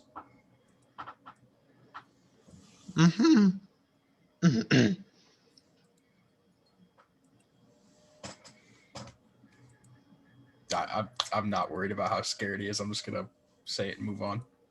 Okay. Yeah, and I'm going to go over to the others, and I'm going to start filling up tankards so we get messed up. Roku, where did he just appear on the steps, or did he walk up the steps? Walked up the steps. He must have been somewhere close. That's off-putting. Maybe you can go find tracks. I'll do that. Are we sure he doesn't have just the same thing that Roku had or Hogar has? Well, if he did, he would have been on the water plane. Can't That's plane true. shift. Unless he has the means to plane shift and has just been lying. So you want to go track? Yeah, tracking. Roll me a survival check, Look please. for big boot prints. Checks out. All right. 25. Okay. Yeah, you see the very heavy boot prints that Krevaku left, looking to be a bit bigger than when you lost him previously. He kind of got like jacked up, seemingly in this day. You follow them and move around back until you see like the old remnants of the city that used to be here. And by the remnants, most of them are like buried and like sort of pushed over like they're old trash in a landfill. You have explored this side of Sarask once, and you sort of just looked around at some dilapidated stone that's like fallen over. But as you walk to this one section of the forest, the boot prints stop. Like this is presumably where he started from to move to you. And they just sort of sit in the middle of the forest. Is there anything of note in the general vicinity of this area? Roll me an investigation check. Ooh, that's 18. You sort of look around, and as you scan around the general area, you do a very Inigo Montoya and the Princess Bride. You like sort of lean against a tree, and as you do, the knot on the tree phases inward, and the footsteps directly from where you saw, there's a platform that raises, and it dumps the mud off the top of this thing. And you see stairways leading downwards into a stone room below the dirt. I'm gonna plunge in 3 arrows in the ground and get the others to come with me. Okay. You guys see as Hogar comes running back into the room. I think I found where he came from. If we're lucky, he's weak. All right. Now I can still fight. Are we at full health now, thanks to Kesto? I mean, presumably you guys have like short rested, but not like long rest. Too. But yeah, so full health, yeah, but like not a full resources, I suppose. I have most of my resources, if I'm being honest. Well, I have 1 spark left right now. And then I lead them to the stairway.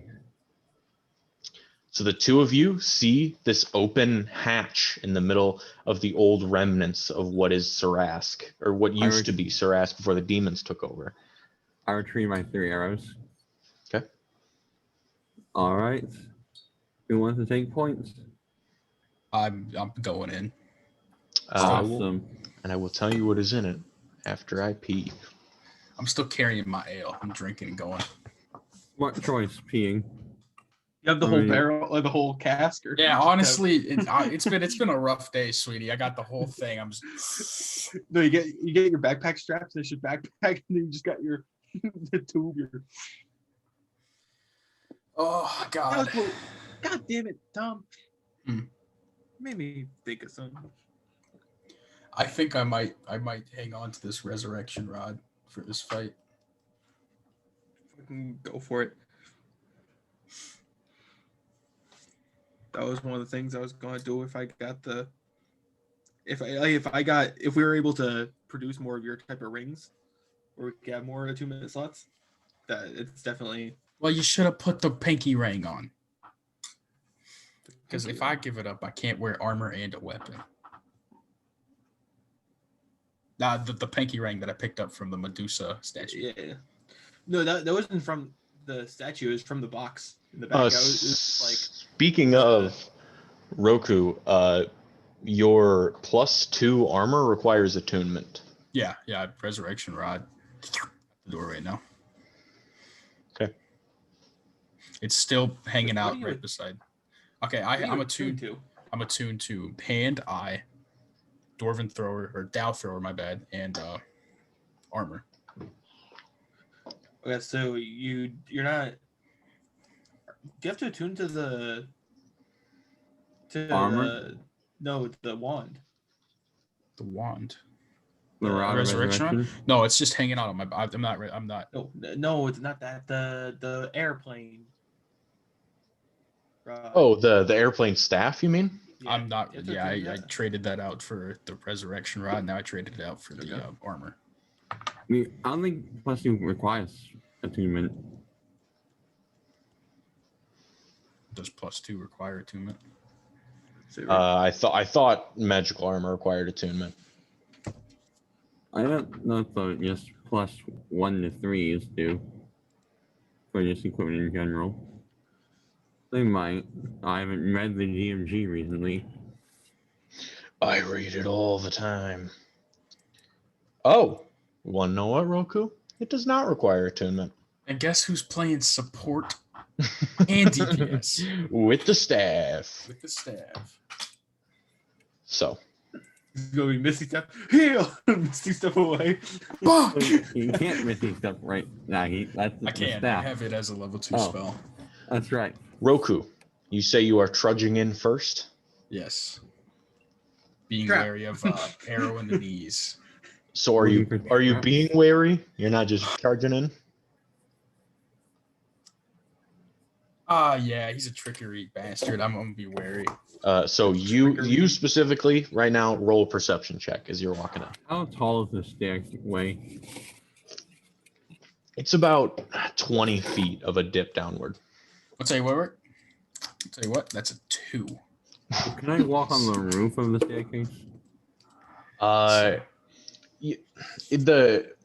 It leads downward, but it still only like fits a person tall, so you can walk, but you have to duck to avoid hitting your head on the Then the I'll just walk on the stairs like a normal person. Weird. That's weird. Roku, as you're walking in, you see a tiled stone floor.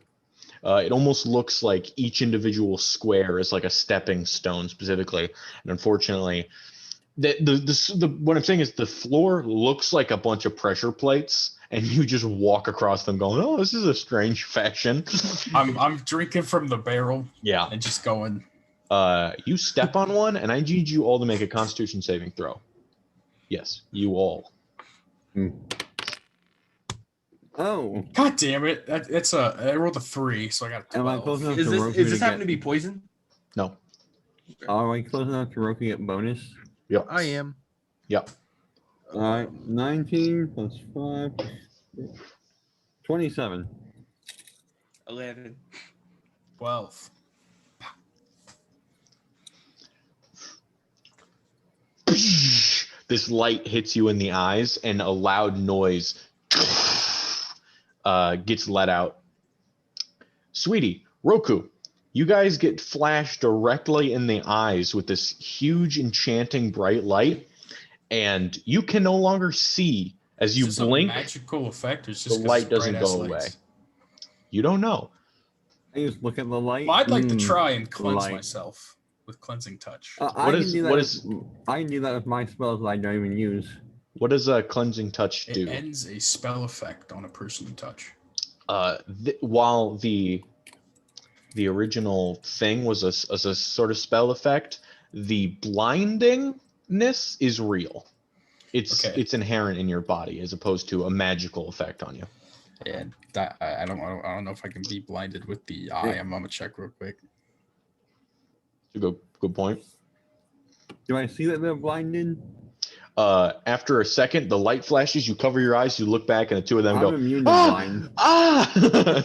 I'm immune No, to blind. yeah, I that's just look true. at the light and just go, You stare directly into the light, and you go, "It's nothing compared to stars, man. oh We wait, just they're stare at probably the sun all affected. day." You're fucking. I don't know. Your doc's. I maybe- smacked 3 in the back of the head, and he no longer is blind.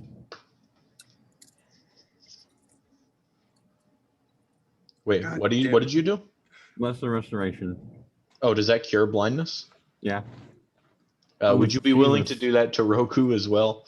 No, let me suffer. Okay. I deserve this. Well, I'm just saying. Yeah. Well, let's see if you actually I need are to know if blinded I'm. first. It's We loading just went really over slow. this. Yeah.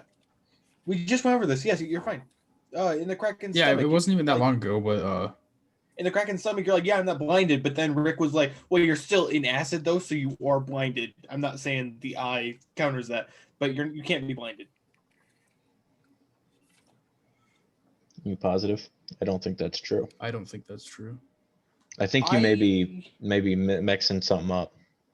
Possibly, but I do Well, remember that being said. Yeah, it was something about being the cloud, the ink cloud. It might have been the ink cloud. I'm reading the page right now. There's nothing that says anything about being blinded. Yeah, I don't see it either. Okay, never mind. Well, does it have? Well, wait. Are you reading the Eye of Vecna stuff? Or are you? Yeah. I'm reading both. The Eye of Just Vecna, like- the Hand of Vecna, and both together. I just read that whole I page. would like to cast Lesser Restoration on myself and show up the Ranger Boy. Okay. Are they deaf as well? No, the noise was not to hurt you.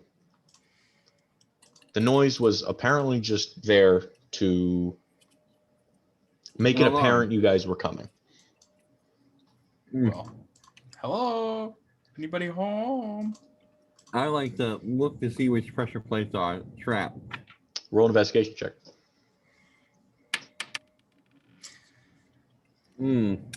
15. Okay. You look along the edges, and there's a steel door at the end of this hallway.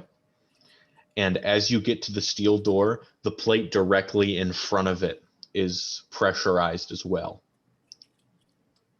As if walking in and out of this door, one might trigger it. Standing on the wall, can I open the door? Yes, you can. And Alright, all of yeah.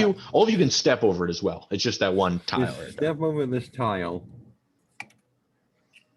Someone carry me. It's Kama before I jump. Roku? Or the nape of his neck. Yeah. Do you guys enter the next room then? Yep, on the wall. Cautiously. A small, blood-stained, sacrificial table sits against the wall on the opposite end of this room. Above it, free floating about 2 feet, is a sparking, swirling mass of radiant yellow light, the very kind that you saw within Krevaku. Around it, very slowly, the radiant light is carving out of the universe, materializing out of nothing, the armor very slowly, starting with the shoulders. Sweetie? In all 4 corners of the room lie very familiar looking sconces. That's not quite the word I'm looking for. The thing that the Marit is guarding, You call that a sconce as well. did I call that a Sconce. sconce? Yeah. Yes. Marit. Oh, Mark. Okay. Yeah. Is and in them is on all 4 sides is this red glowing energy. The energy is sort of channeling in to this suit of armor, the spark, all of it. It seems like when you're flicking a lighter and you get those couple of sparks, it constantly, the circling around it is constantly shooting out these sparks. It's like a cackling ball of magma. It's just constantly moving and shifting, as well as using this red magical energy to channel it. As you guys step into the room, you hear an echo around you. Watch your step. You wouldn't want to wake them up.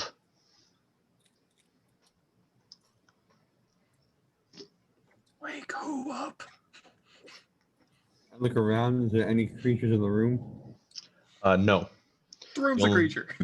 The only Divine thing, sense. celestial, fiend, or undead. Yep. There are no creatures in this room. You presume if you step on the pressure plate, there may be. Hey, Roku. I would like to I- first. Is it like a 5 foot across pressure plate? Yeah, you guys have already cleared it. Okay. You guys stepped over it, and this is the next room that it's immediately past. I want to reach into the bag and pull out the empty jar, because the other one's still on a tree. So this is the second one, the only other one we have. Roku, I'm gonna need you to throw me at that sacrificial table. You're an idiot. You don't need to be thrown. It's like I told you, Roku. You just feel it. Well, I mean, if he's coaching me through it, I'm gonna try it. Can I see the thing? And I'm gonna set it down in front of the thing, and I'm gonna try. I've tried twice now. As you do so, you hear the echoing of, "Are you sure you're prepared for what you're about to do?" I'm not talking to him. We're not on speaking terms. I've learned that you're all better. I can help you. I can guide you through it. I can tell you the things that they don't want you to know. He's spitting lies, man. Not talking to him. Okay, what do you do? I'm gonna try and reach out with my arcane energy once more and command the spark into the container. I want to help him. I want to sit down with Inspire him him. and try it. I want to sit there and do it with him.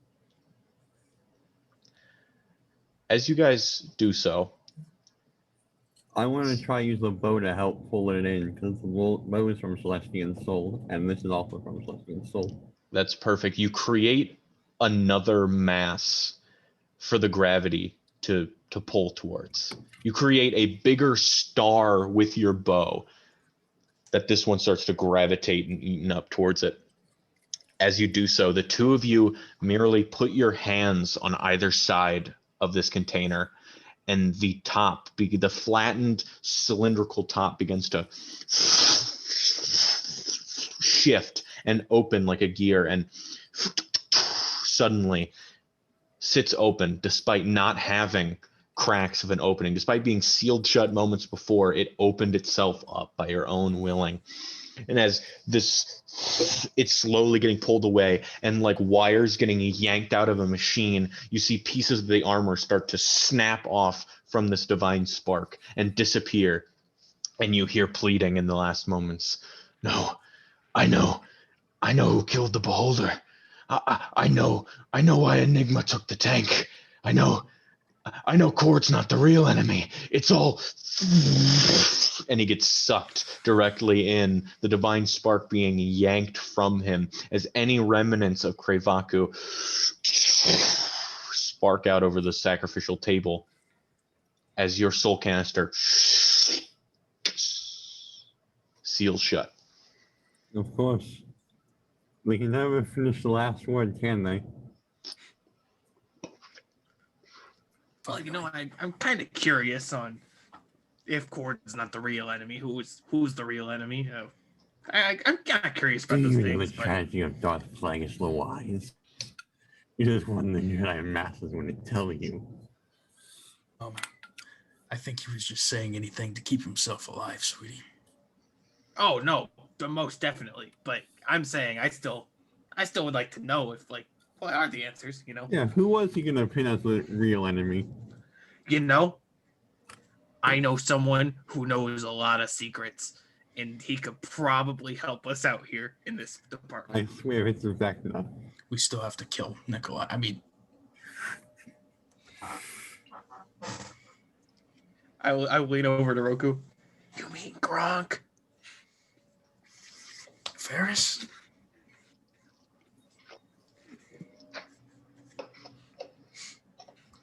I don't want any part of it. You're gonna kill Nikolai. You guys grab the chain, hold it up, and now you guys see for the first time the divine spark. It's a celestial body in and of itself. It's constantly sparking, moving, orbiting. It's just shimmering radiant energy. How close does this thing look to the thing I had so long ago? Not pretty, very, very similar. Okay. You made like a heavenly-esque soul, like a purified ghost. You I made like like an evil ghost, Ellen's a good ghost. soul. What? Or is it Ellen? What's your grandma's name? Oh, Evelyn. Evelyn. Helen's the one that just died, and she was not very angelic. I'll tell you that much.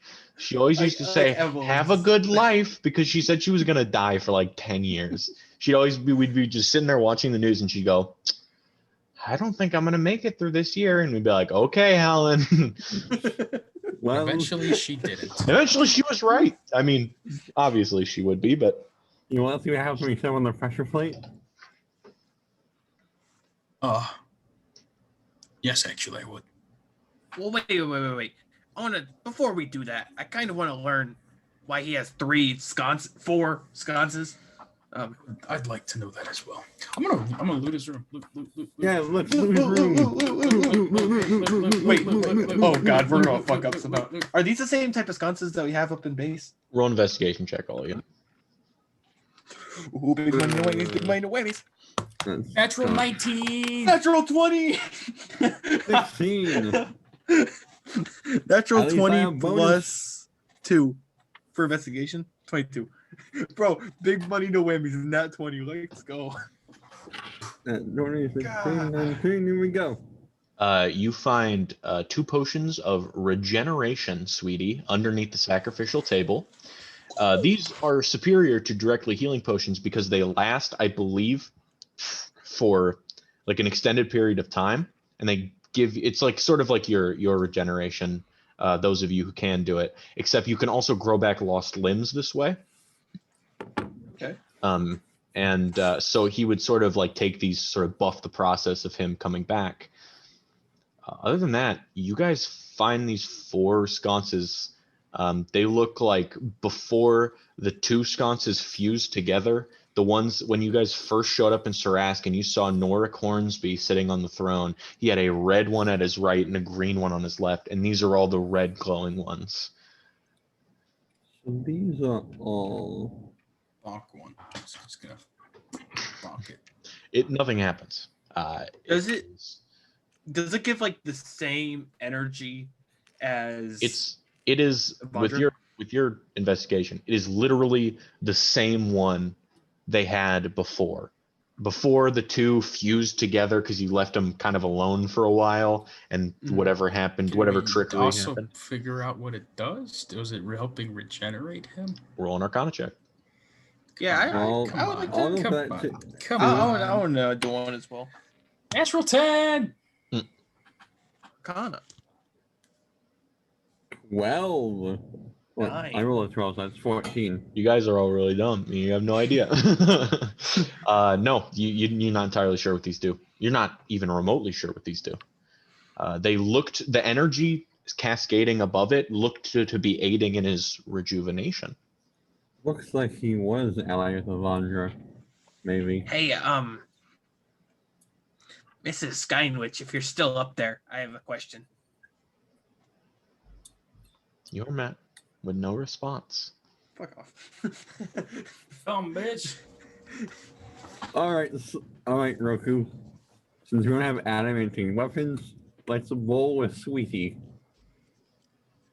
I'm curious as to what the pressure plate does, Rick. Wait, let's all get a distance away from the pressure plate, and I'll throw a bag of flour on it. I'll throw my hammer. Make a game of it. That's right. actually. So how Go far, back to the room with the plates. Yeah, how far are we standing away from this thing? 60 feet is long range for my hammer. So. All right. The hallway is 60 feet. about 60 feet long until you get to the door, which leads into the other room. So I'm gonna bank shot it off like the corner of the wall and have it just fall on the pressure plate. Okay. And it of course lands like sort of face down in the handle up as it always does. And as it does so, This is a bad choice. Yes. one of the four sconces, specifically the one on the back right side of the room, begins to spark and cackle with this energy. And suddenly from out of it, a red being, bloated and disgusting, stands up. Amazing. And as Was it looks towards you, you recognize these as the ones that almost killed you in the Sky and Witch's dream state. And it looks to you and it begins sprinting out of the room. Put it down. All force. It steps on the pressure plate, and it would have summoned another one had the pressure plate already not been being weighed down by the hammer. And he begins to sprint out. What are you wall of forcing?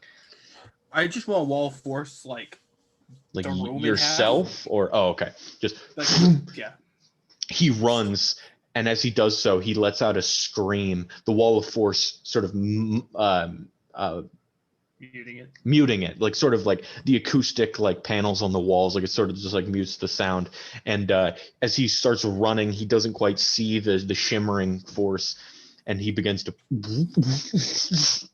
and you guys see on the other side he explodes into this red energy, and then it sort of simmers as if he was never there. All right. So let's not do that again. So does that mean these sconces like belong to Vandra or something? Because we already knew that, I thought. Well, I mean, is it a red sconce just a red sconce, or is a red sconce and a Vandra sconce? I mean, a red good idea to try and commune with her next to the red sconces. If you have a way of communing to her, sure. I feel like that'd be a good way to channel a way to commune with her. I'm gonna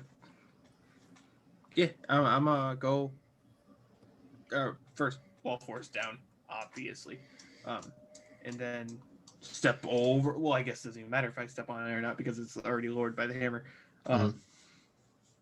Step, go in and sit down on the sacrificial table, right in the middle of all four sconces. Well, four, right? There's no, yeah. Yeah, there's four of them. Okay. Well, I didn't know if one of them disappeared because it spawned the thing. Nope, it looks to be ready again. So, like, this could theoretically be a way to produce a lot of them if you just were, like, hitting the button. So if we just hit the button and kept beating them left and then came back, hit the button, keep beating them, could we maybe XP? No. XP We've farm? never done XP. farm? Never done XP. Farm? Can we start doing it? XP right now? No, you cannot. Anyway, I sit down and but in the middle of the four sconces, I feel in touch with the Vandra, and I take off the ring. We feel in touch with the Vandra. We're doing this together. We feel in touch with the Vandra.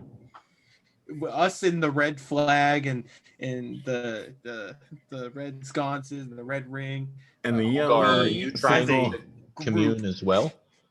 And the yellow sickle and hammer. Communism, communing. Our commune. So you guys sort of like commune, take off the ring, whatever. Roku, you're doing this?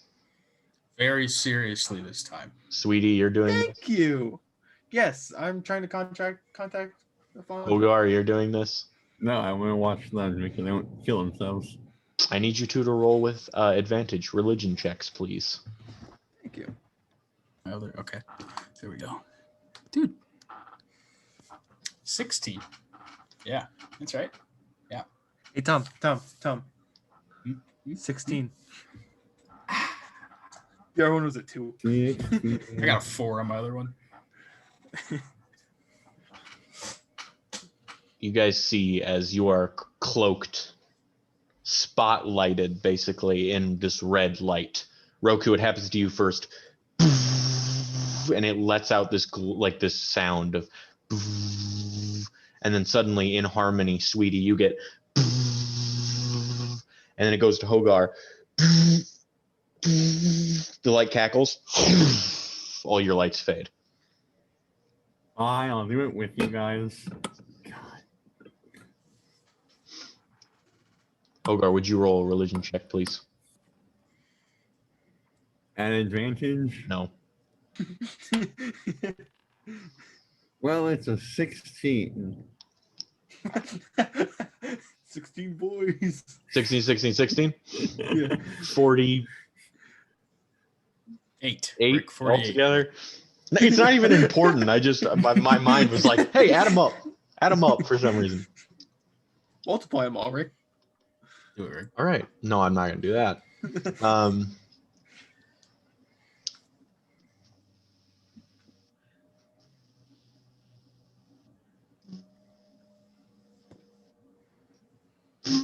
And it lets out this Dun, chorus. dun! That was not intentional. And as this happens, the lights fade calmly this time, but remain as a circular base around you guys as you sit, like the genie being released from a bottle. The red mist begins swirling out of the ring, and it moves back over that red sacrificial table. The red mist coming from all 4 sconces start to pump into this energy as well. And suddenly, Roku, you see there floating a spectral, muscly, black-haired woman. Very similar to the Raven Queen, but a very feminine toughness added to it. Sweetie, you see a green-skinned being, unbeknownst of origin, who is also very tall and very strong. Hogar, you see an entity made almost completely out of vines, tree bark, and flowers woven into a person. And to all of you, this one entity speaks. Oh. Hello, all. Hi. How you doing? Hello. I have not seen you since you have been, well, at the casino in the waterfront back when Sid was still around. Oh, yes. I've tried to come sooner. I promise I have. There's just been something blocking me before. But now that you're all willing, I'd like to say hello. Hi. Hello. Hello.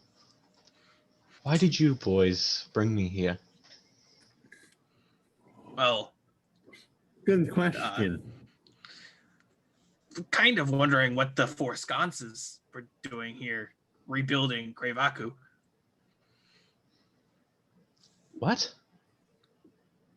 The sconces. I'm not familiar with where I am.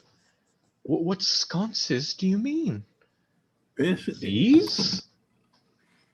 Yeah. Is she putting on an act right now? Roll an insight check. Why? Natural 20! I don't know where I am. 24. 16. 25, my bad. I mean, 19. It's not that she's lying. It's that she talks like a Disney princess, so she kind of sounds sarcastic. I got that vibe immediately, dude. Hello there. It's all very floaty. She could be lying, but she sort of has this, I mean, vibe of like this very elegant, and she seems very innocent from what you can tell. She does, doesn't she? Well, I'm sorry if any of this has been used offensively.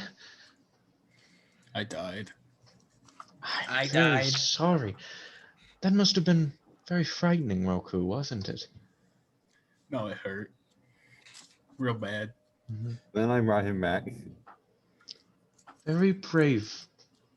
You know, I always inspire my followers to carve their way through their own futures, control their own destiny. I'm very, very non-reliant on any sort of doctrine or dogma. And you people resemble that. Despite not being followers of mine, you represent the ideals I represent. And I appreciate that. We can all get along as people.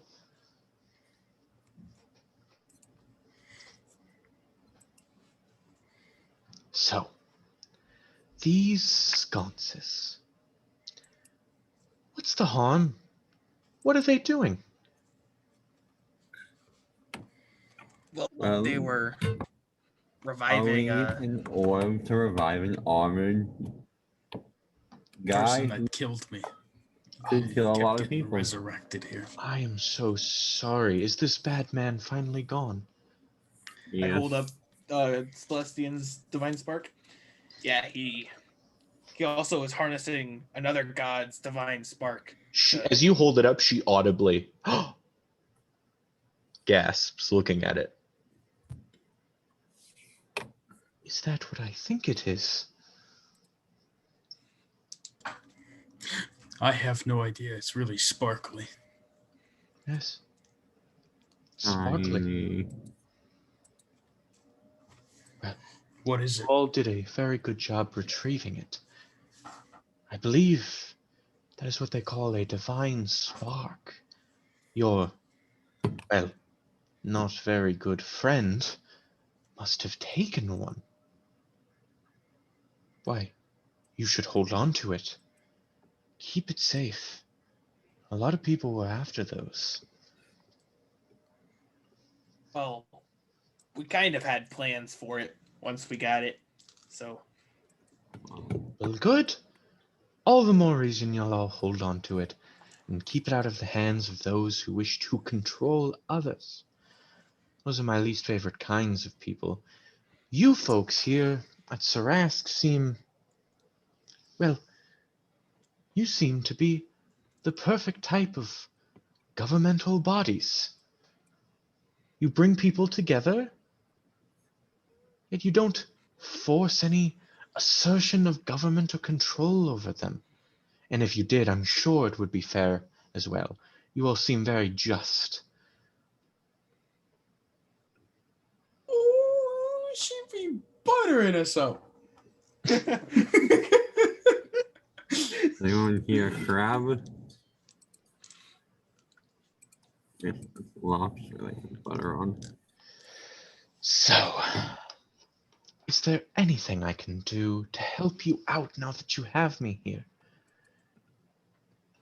Nah, it's fun to say hi.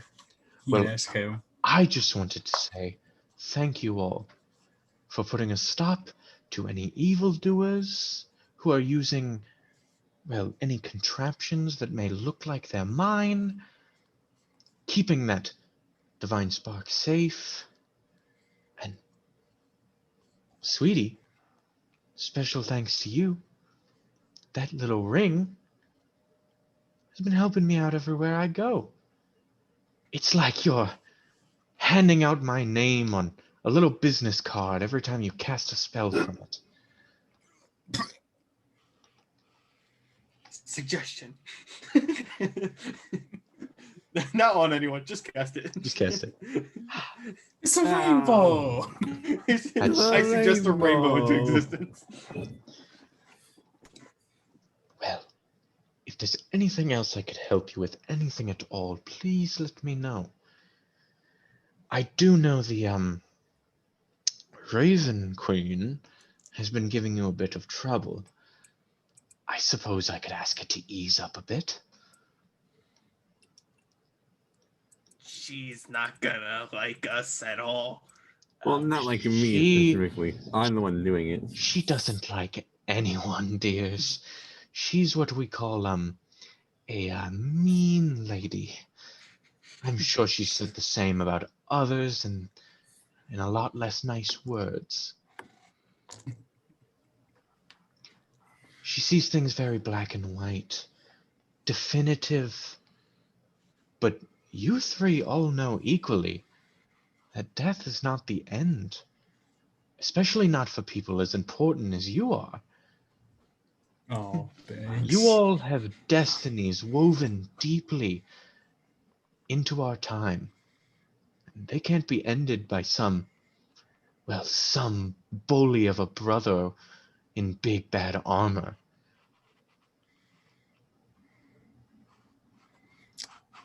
You're so nice.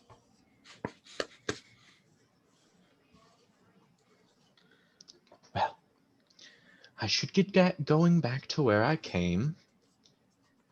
But if you want to commune with me again, this would be a perfect spot. My connection seems strong there, and it's so much better once you all get involved. Should we move these sconces to our temple? Or move the other one here? Or... Oh, you have another one at your temple? And guarded by a... Did you not know that? I did not. It's under guard by a Marit. Do you? Huh.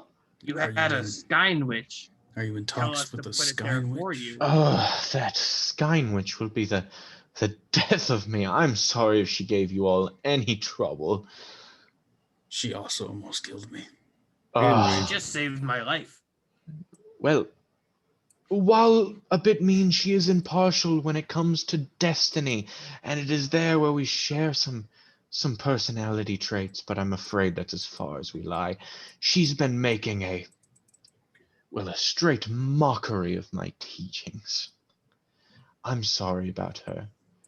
So we can get rid of the sconce. Well, I certainly don't have any issues with it. So you can tell the Marut to leave. Well, it's like I said, that deal isn't about me. It's between you and the witch. I can only try to get her to revoke her end, but she has it out for me. Trust me. So, if you ask her to allow us to move it to with these other sconces and her to call off the Marut, we would be okay? Or you can at least try that? I'll try to see if you're all allowed to group them together for ease of practice. Although this room has very dark connotations. We can redecorate. I like it down here. If you wanted to move me up there, I certainly would like that as well. Plus, the chance This is I my get happy to place. see, there's a chance I get to see even more people when I'm up there.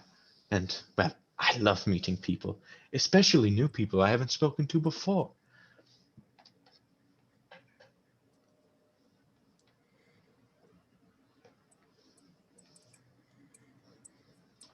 Okay. All right. So, I shall see you all later. Yes, definitely. Yes. Goodbye. And she, as she fades from existence, blows a kiss outwards. These elegant sparkles of red coat onto you. And you all get one luck point to use. Hey. What a It's bitch. not re-earnable. It's the one charge, and that's it. Basically, so anytime you're in a fight, you can use you basically get advantage on the roll. What a bitch. It's super advantage. But it's the 1 point, you use it once, and it's gone. So use it wisely. Well, we captured I'm your sorry, did you say brother, that, bitch? I was like dishing out the cool stuff she gave you. I totally missed you. I was like, wait. Did I hear that right? Roku, do you say this to the other two? Yep, I mutter underneath my breath.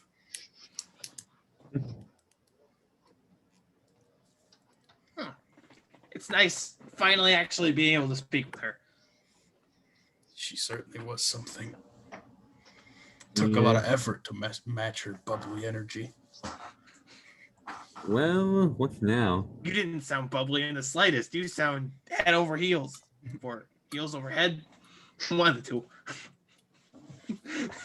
I have another guy you want to get in the pants of? I don't know about her. She seemed too nice. So you like bad girls? Princesses.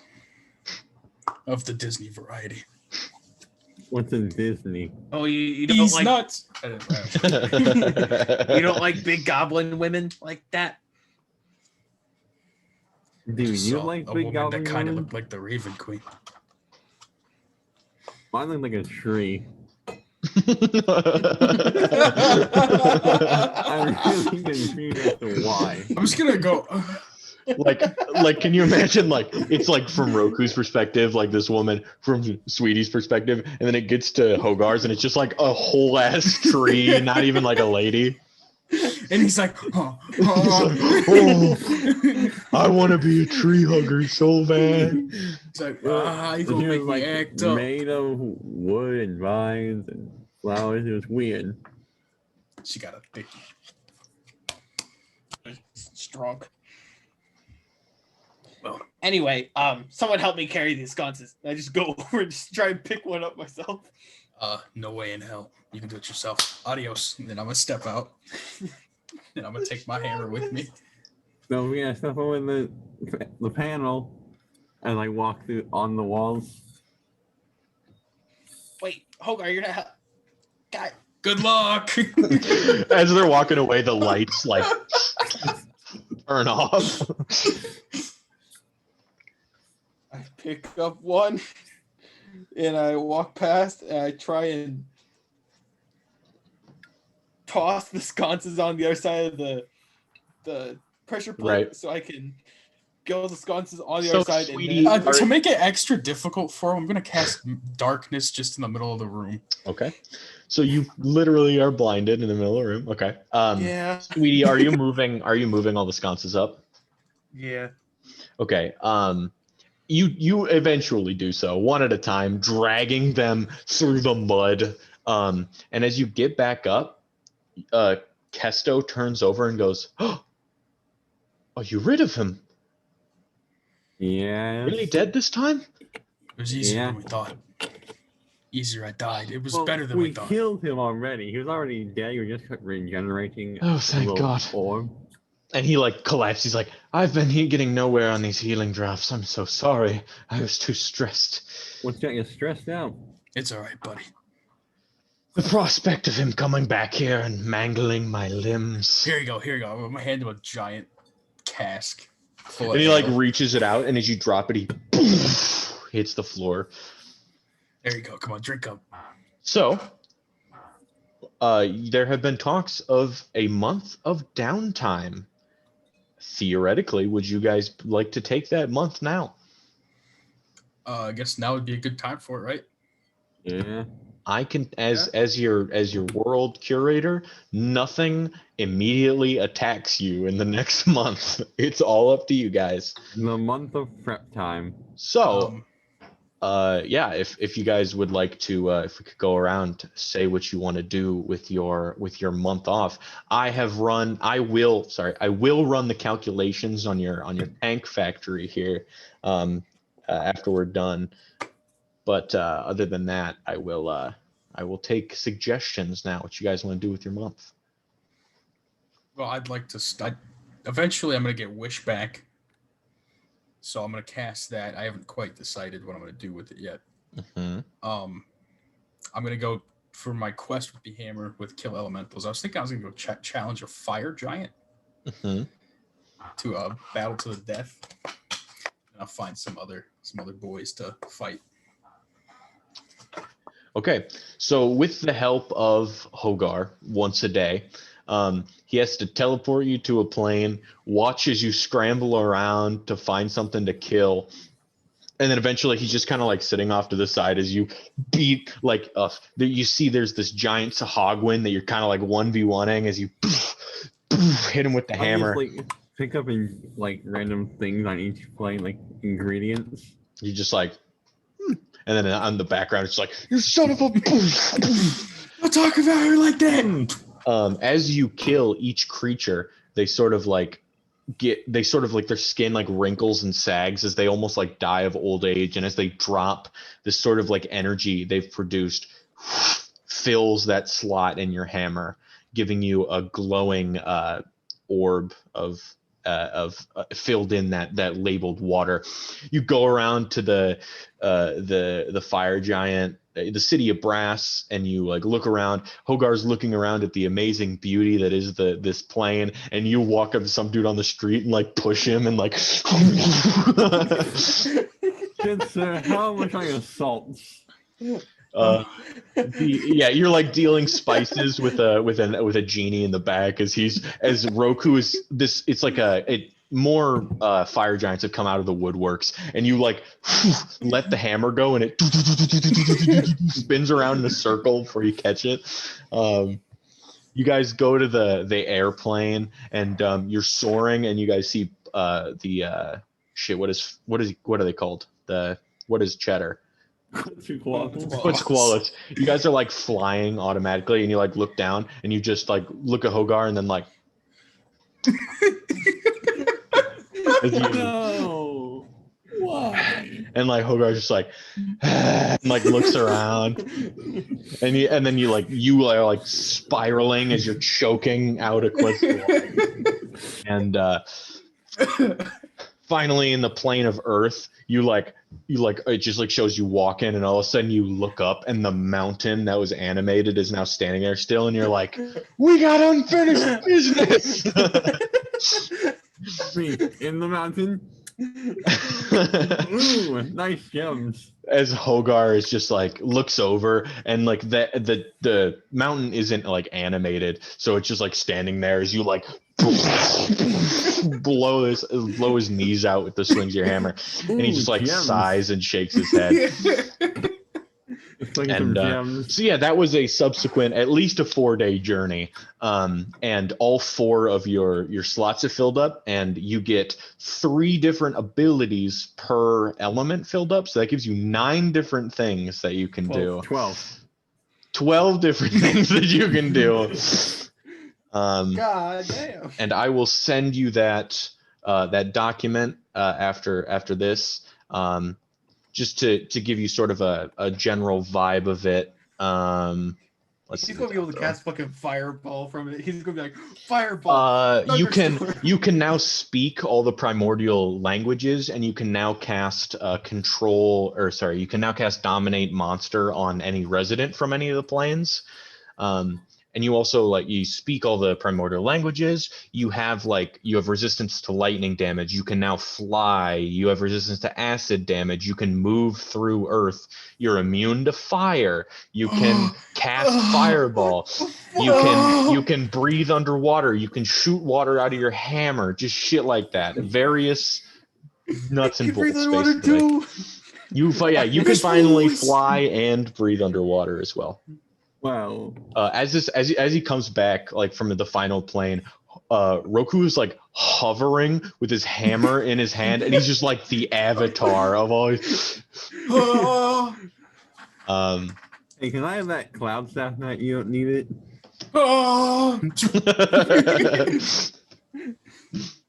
How dare you speak to me, mortal? Speak to me. Roku, call me God. Is there anything else you'd like to do with this time off? We got to work with the Griffin, and I don't know. Can I come back to you with other random shit that I want to do? Because this is kind of on the spot. Sure.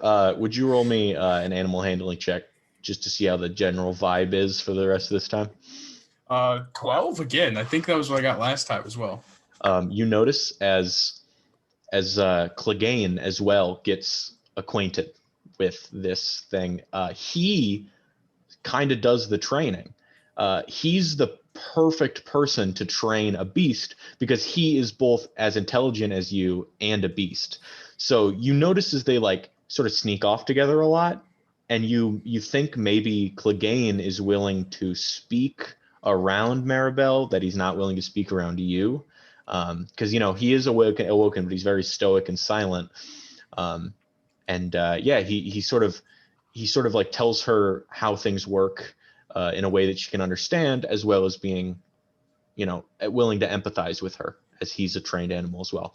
So things go very, very well. You're able to issue commands to her. You fly and you say like, stop, and she stops, and or go down or go up, and she's able to follow your directions as well. Okay. Big thing. I figured out what to do with the wish.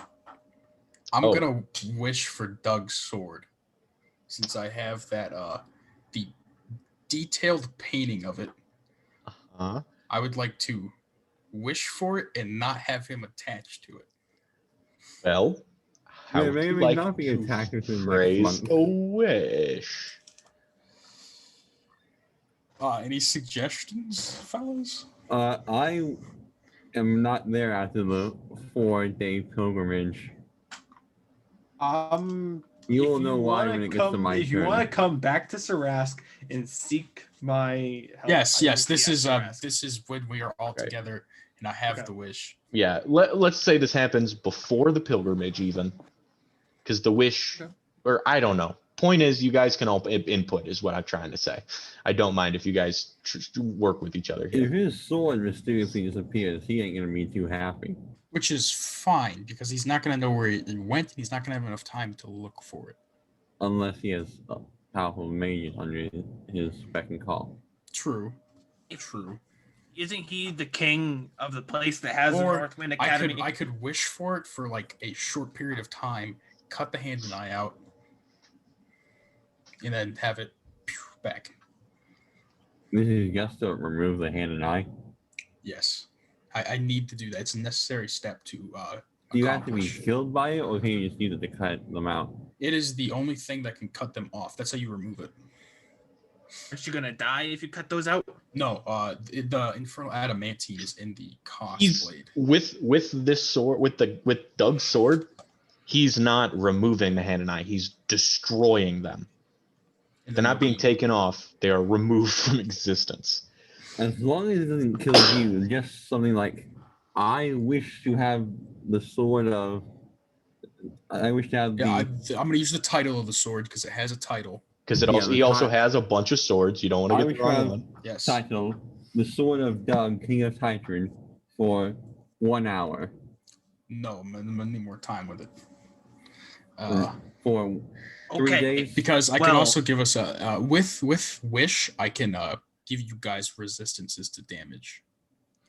So. Okay. It seems like it'd be a separate wish.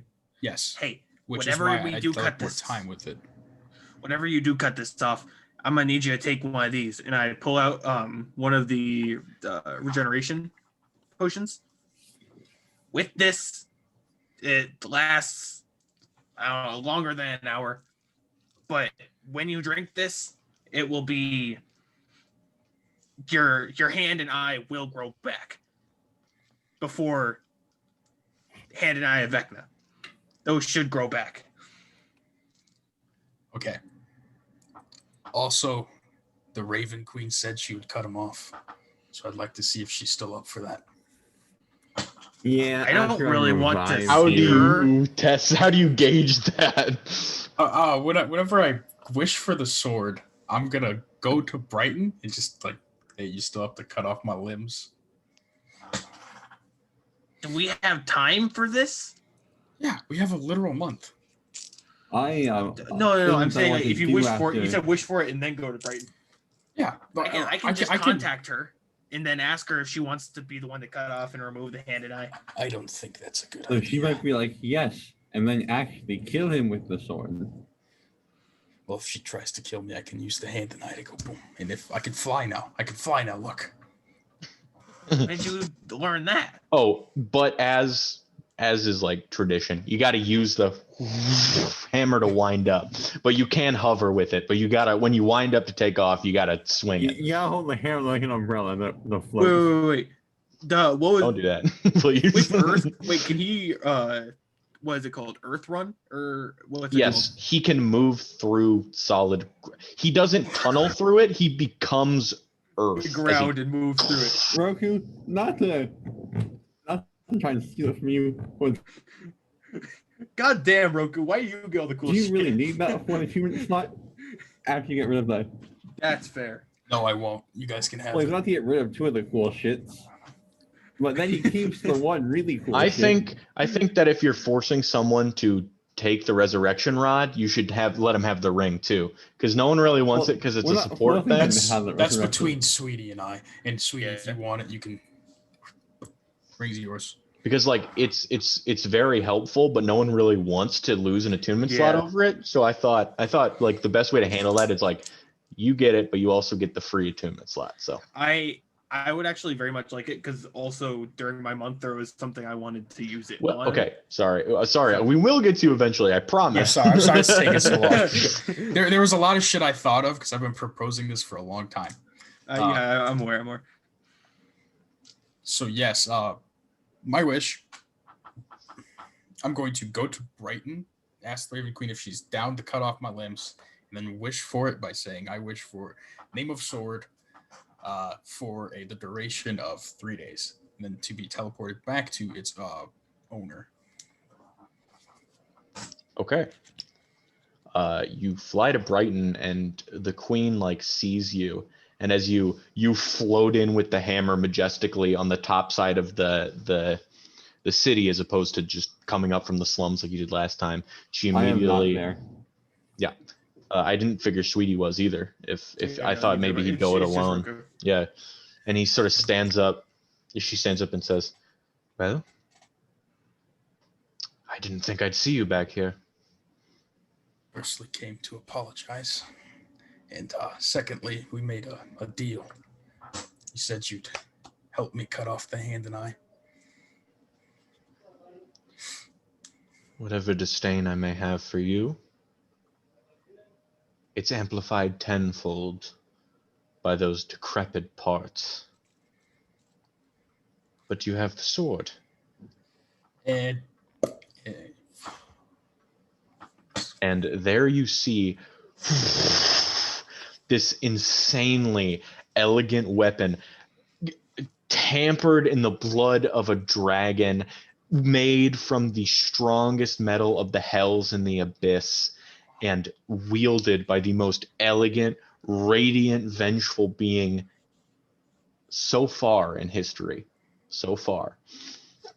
And there you wield it in your hands as it drips dragon blood and shoots absent infernal flames from the cracks within the tampered metal. Wow.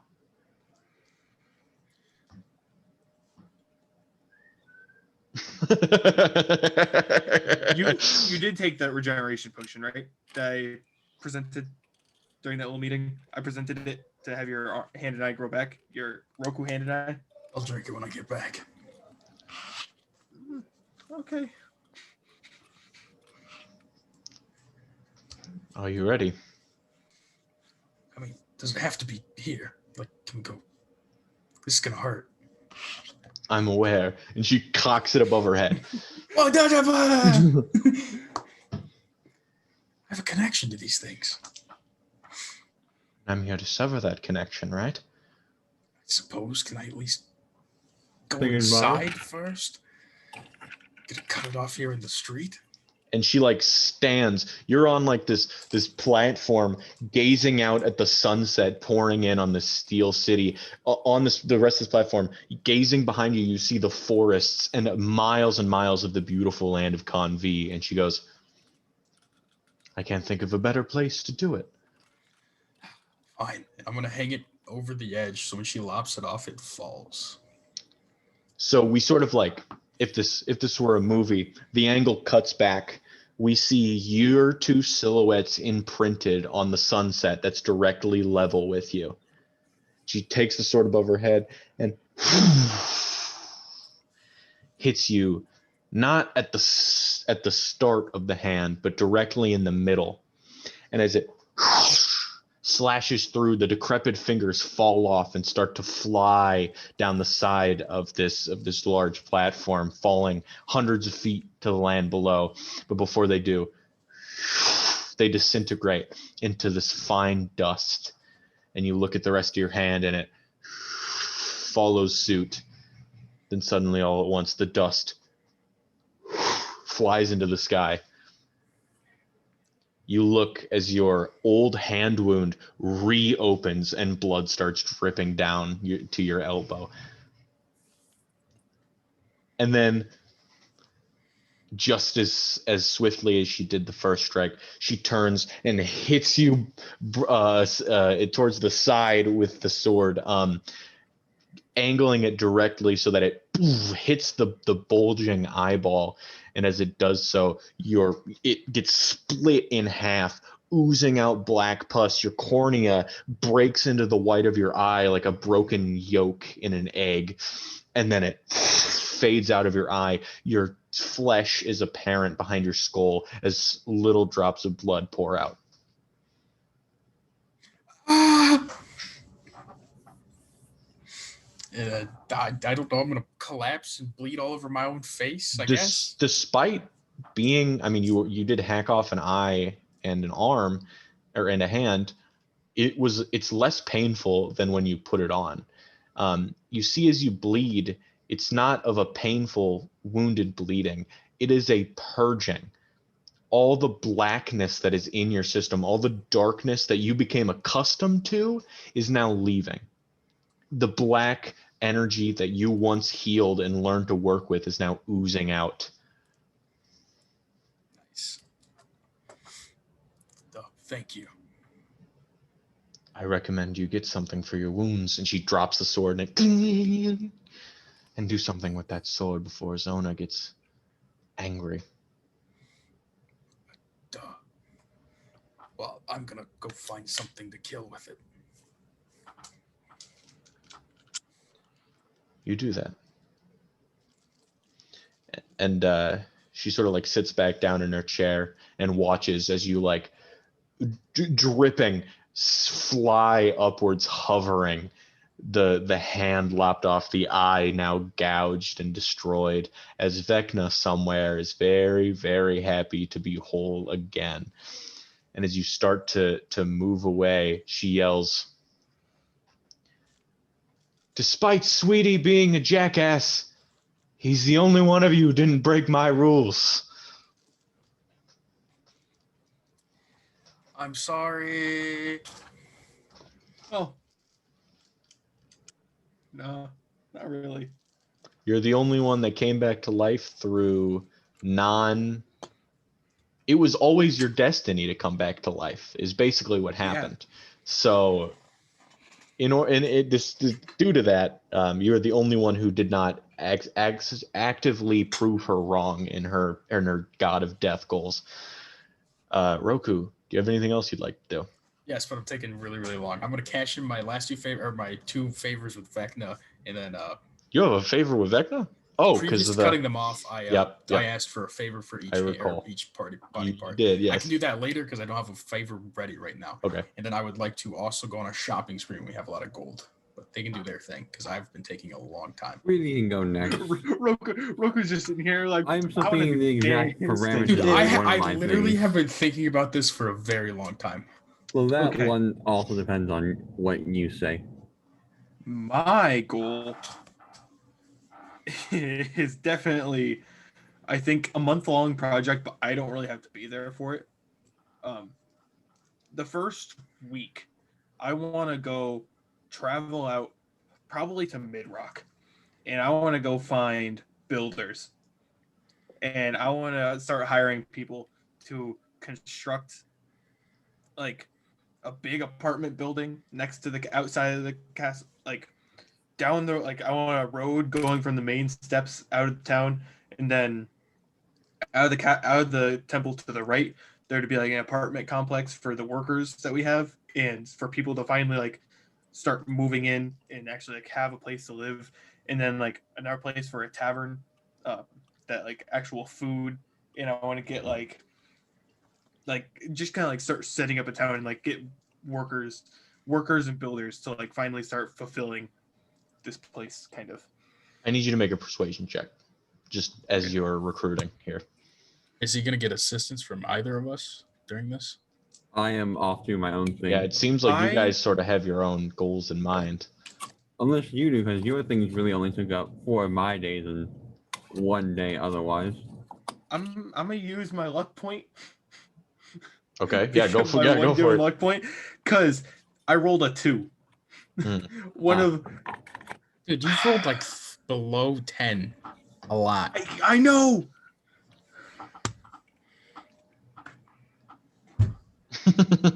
What'd you get? It's a 2. That was a 4. I rolled a 4, but then What is that total? persuasion, a 19. Okay. You go basically door to door. There's like 3 different carpenters on the first layer of Midrock. And as you go in and recruit them, all of them say the same thing. Ah, but did you pay Skaggering back them statues yet? Our friend is doing that. He has just to wait until his wish is back. I'm afraid I cannot do business with you. What? Oh. Well, I'll be back when he can do that. And like that, the whole month of work you had planned is not able to be done. Yeah. No work for me for a month. Well, it doesn't have to be Midrock. It doesn't have to be Midrock. You want me to go while you think of a new solution? What other town? I'm sure more towns will build things. Brighton hates us. Try the waterfront. Brighton hates you. Waterfront hates us. Waterfront hates you. Trust me, Ass said they wouldn't do it. Tailwind hates us. Aldrin's poor. Aldrin is poor. And Balcara. You don't know. You haven't been to Balcara, but you only know that it's like a very small farming village. It's a very similar situation to Aldrin. Platinum City's not even on this plane of existence. Where am I supposed to go, Tom? You can get builders from the small towns and supplies from other towns. You know what? Or go to send someone else into Midrock and have them hire the builders. Sweetie, I'll give you a minute to think about it, okay? Yes, you do your stuff because I don't have anything. All right. After I help Roku with his pilgrimage across the plains, plunder and destroy creatures to power up his hammer, I'm gonna take Cheddar and go home. Home to Mimos? Yeah. Yeah, you land at the old decrepit place in the woods, and as you open the door, Gronk sees you, goes, right, so hey, are you coming back for good, or are you just visiting? I'm visiting for the month. Well, who's your friend? And as he does so, the Mima as well goes, oh goodness, you brought company. And it's met with, as everyone meets Cheddar, Cheddar's like, I don't know you people, but hello, my name is Cheddar. It's very nice to meet you. And they all get you realize that Cheddar and Gronk have a lot of similar interests. Gronk keeps playing how many ball bearings can you fit in your mouth or beak, but Cheddar wins tenfold every single time. Is that not enormous? Yeah, so what do you do when you're home? I'm gonna ask Gronk to come with me, and we're gonna go hunt some monsters so we can craft me the ultimate armor for a ranger. Okay. What monster body parts? What kind of armor are you going for here? Studded leather. But just made out of monster parts. Okay. We have dragon scales. We have dragon scales. I took the dragon scales with me. And kraken skin. Or leather. Survival check. Ooh, hot damn. That's a dirty 30. Okay, you guys go around, and once again, you stand in the back while a large half orc beats shit up with a hammer. It's I help him weirdly beat shit up. repetitive. You help him, but you are also just like, and he's like, "Oh, you got a problem?" And you're like, "This is strangely familiar." I'm also training Cheddar at a game in hopes of getting him sidekick levels. Would you roll me an animal handling check with Cheddar? Right. Dude, so you know how sorry, I'll let you tell me your number first. 22. You know how like sitcoms like Friends had a spin-off show like just about Joey, or like Cheers had a spin-off show about Frasier. You know what I'm talking about? Yeah. How like one character of the show gets its own show and it's like this whole other people. This is the Hogarth show? I feel like a Hogarth could have a whole ass show because he's got Cheddar, Gronk, and Meemaw. That's like too many character dynamics. You guys make like a sitcom family. It's perfect. We are a sitcom family. You are a sitcom family. The nice old lady, goofy old lady, but she's still like the in the weird modern real life thing. I made Gronk, Hogarth, and Meemaw Hispanic because like Meemaw renates the Mexican grandma. Yeah, they're like no. Yeah, And so then you guys, is a big pet who can for some reason talk. You guys absolutely go ham on some monsters here. And after all this work, I will say Cheddar will be able to gain, let's see, 15 sidekick levels here as he becomes part of the group after his training of a month. Because when you gain a sidekick, they become the average level of the group, which would be 15 in this moment. We get to that point. Well, frankly, you've spent a lot of your time off doing other stuff. So that was really 5 days. Well, yeah, no, time-wise, yes, but the amount of stuff done is really, it's really the energy. It's really the and plus, so you kind of that time with Clegane, he's sort of spent domesticating Maribel to the best of his ability. And I'm going to say, while I was on the plane, for the time I was going through my notes and researching what to make the armor out of. Okay. So I'll say with your 30, you eventually put together this patchwork, and I'll say you can encounter basically dragon scale included. You get 3 other like creatures to choose from that give you damage resistances. So like if you can find like a certain creature that would have a resistance to it, you can say I killed it, now it's a part of my armor basically. Okay. So along with cold, 3 resistances. All right. Sweetie, do you have anything you'd like to do? Okay. I'll say like day 1 I went to Midrock and I got turned down. So I came back and Roku's like, hey, wish for a sword. And then just like, and you're like, I was just gonna you did that today? Oh shit. Sorry. So I'm going to I have the ring now, right? Yes, you do. I want to go talk to Inventor Boy. The Elistairs. The mentor? The worker guy who the inventor who Mr. Mortimer? Yeah, just Mortimer. I want to go talk to him. You tap him on his shoulder and he turns around, hair poofed out on 2 ends and goggles on, bulging his eyes out, and he goes, oh, what?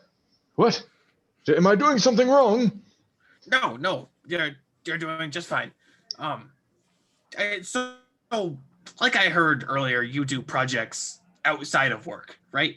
All the work is for funding of my independent projects. How much magical knowledge do you have? Would you be able to like make some like magical type stuff? Atabsolutely, as long as it's not too complex. How complex would I show him the non-magical ring that gives an extra attunement slot? How magical would something like this be? I can make a ring less than a day. Well, you see, this is a ring that actually is super magical, except for like it doesn't like it's hard to detect, I guess. Would you know how to copy and maybe make another one or two of these rings? He has those descending eyeglasses to stare at it and goes, "Oh, I could make one of the same property, but this material is incredibly hard to come by. Its center is a crystal, only found in the outer planes, and even then, one of the most rarest substances in all everything. So it'd be really hard to make another. Very, unless you were able to procure such a rare mineral." What type of mineral is this? May I ask? It's called the astral quartz. Although it's not actually found in the astral sea, because, well, there's no rocks there. Where would you find it? I don't know. It's just in the outer planes, that's all I know. The temperature, the environment is only right when not here on the material.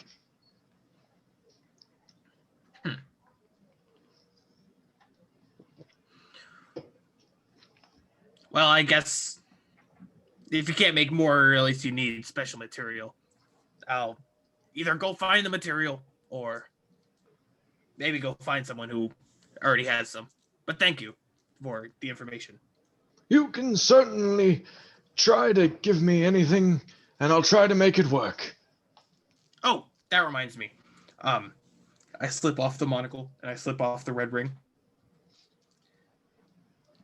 Do you know of a way like to combine these two type of things, like imbue the gem from the ring into this monocle? I'll tell you what, I'll try my best. I know exactly what you want, son. Can I, and he points to the conveyor belt, he's like, can I come off the line for this? Oh, yes, and I hand him the stuff, and I also hand him a bag of 10 gold coins. He doesn't even look at the gold, gets to work. As you wait for him, later that day, he says that this magic is too... He can't lift enchantments off of items and move them onto others. And he's sorry, but he's booked you an appointment with the higher-ups at Northwind Academy. All you have to do is waltz in, say your name, and they'll take you where you want to be. Oh, and I want to try and get on a boat or have someone teleport me over to Northwind. Well, actually, no one would be able to really do that. I want to get on a boat for... Hey, I know this is not your business, but Oz can do that. Yes, actually, the directions he gave, they have a teleportation circle linked at the Academy of Magical Sciences. Oh, and he's set you up there, too. It turns out once you invent elevators, you get connections, so Chester knows everybody. So you show up, and Nalar Doran, the cow-faced woman, is like, "Oh, you're here with Chester? Right this way." And she leads you into the back, and you step on this circle. This is the first time you kind of been apart from your friends since you showed up. So you step on the circle, and you're like, and you just, and you apparate at this wonderful academy. And as you do, instantly you're barraged by this ponytailed, blue, fancy coat wearing tiefling. And he, "Oh, what are you doing here? You can't be here. Wait, Chester's boy?" Yeah, my name's Sweetie. I was set up an appointment. Yes. Welcome to Northwind. I'll show you our way to our enchantment expert. Oh, thank you. May I ask what your name is? Well, frankly, I don't know you. Oh, Sorry, I was just asking for a name to. Professor, well, former professor, current headmaster, Riker Ignotus. Well, nice to meet you, Headmaster Ignotus. And as you're walking, so he like says this as he's leading you somewhere, and all of a sudden he takes these magical gloves that he has, and they illuminate with magic as he. And out from the side, you see a mage hand extend as a handshake. Oh, shake the hand. That's. You walk down these weirdly non-structurally sound halls. I mean, you're turning at various angles. There are staircases everywhere that you're going down and then back up through a different way, and you seem like it's incredibly nonsensical until finally you get to a room in which the door is open, and he goes, "Yes, this is Chester's boy there, wanting to move enchantments onto one object from another. All right, I got this." And a horse hooves begin walking towards you as you look up. Towering above you at about 8 feet tall is a man with a half a horse body. All you can see is your reflection in his 8-pack and that luscious V that extends down into his horse body. He just nods. Nod back up at him. You can put the things on the table. Oh, go put them up on the. I assume it's a fairly high table. If. Yeah. Yes, it is. It's at his horse waist. So you put the rings up, and he goes to work. And as you do so, as he turns around, you see this cutesy little half coat, the half cape that's like little and green, and it's like around him with this banded together like twig necklace around and you're like, okay then. And as you're sitting there like waiting, because he didn't give you directions on like where to go, the door like bursts open. He goes, Professor, we had questions about tonight's homework. And he goes, all right now, and like turns back and well, when are your office hours going to? And they like look at you, and like these 2 schoolgirls like hold their books and like, hello.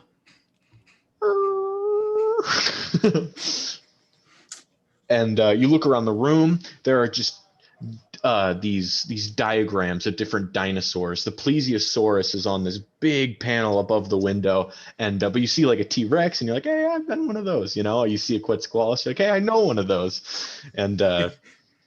And then all of a sudden you hear this horribly magic rippling sound effect as the man working on your items explodes in blue magical energy, his fists being coated in this black obsidian as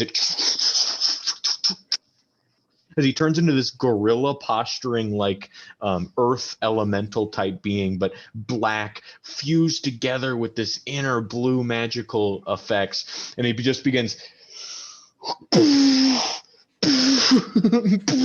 he gets working on the magic items.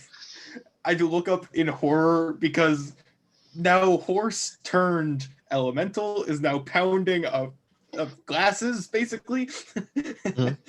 You look, and it looks to be as he's swinging hard, and he like taps them in a very delicate process. Okay. And eventually, it goes like this for about an hour. I don't know if there's chairs in the room or anything, but I just gotta sit there, just swinging my feet back and forth. And he eventually hands it to you. And he says, "Chester took care of the price. You're free to go." And you see, as this is it has a lot of moving parts to it. It can be a monocle. You can flip the gem out for it to be like a red, like Cyclops eye. Okay. You can also take it off, cover it up, flip the gem out, and then pop the bottom out and wear it as a ring instead. So you can have it on as a monocle or a ring. So yeah, and you are able to fuse these 2 objects together, making the properties of both together.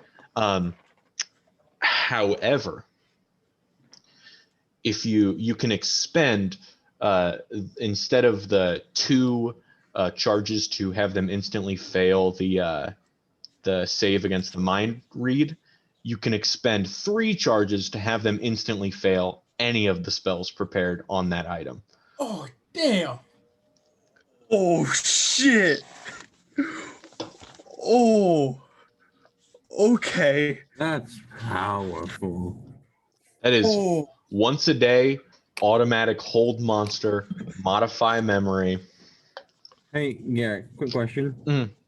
Other than the 3 extra resistances, can I say the armors may have some other monster parts just as flavor? Yes. What I meant was like those parts specifically are like All right. the mechanical bits. Yeah. What I'm going to take is lightning, but I'm going to take it from the Kraken. Okay. And that's all I got so far. Okay. I am coming up with a description of what the armor looks like completed. That's good. Sweetie, yours was more of a narrative experience than some of the others. Yeah. But you get to explore Northwind. As you're leaving, Riker is like, "What was your name again, sweetheart?" Sweetie. Right. Well, it seems you're in possession of some very powerful magical bits, so we will, if necessary, be in touch. Good to know. We'll remember you around here at Northwind. Yeah, we've been planning on visiting for a while, actually. We've heard great stories about the teachings and stuff here. I'm a very powerful ally to have. And as he does so, he once again, and the mage hand extends outward and shoves you back, like very not like violently, but like rudely, just Yeah. As you go into the teleportation circle, you're like and you go back to Trusk once more, and then you go back to Sarask. Yeah. That's fucking dope. That's fucking, yeah. Yeah, Roku can control the elements and breathe underwater and fly around, but can he instantly hold monster anybody? Oh, That's the question. I haven't got a hold monster with one of those spells. Just I was like, yeah, trigger instant hold monster. that. Oh, baby. That's all I gotta say about that. Baby. Sweetie, you as well move all the sconces into the main temple, right? Mm-hmm. So does anyone have anything else? Oh, sorry. Go ahead, Sweetie. Yeah. As I'm moving them in, I don't want them all just to be like weirdly lined up. So a lot of it's like super carefully, like, hello, Mr. Marut. These are more sconces for Avandra. Is it okay if I like arrange them nicely? I'm not gonna do anything. In fact, I like take my sword and I like put it on the other side of the room. Like, is it okay if I like arrange them nicely? He stares. He seems to have returned to his less talkative ways. You're not gonna kill me if I just move it and to make him look nice, will you?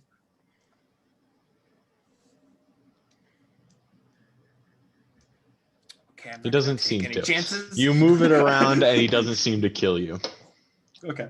So yeah, I want to like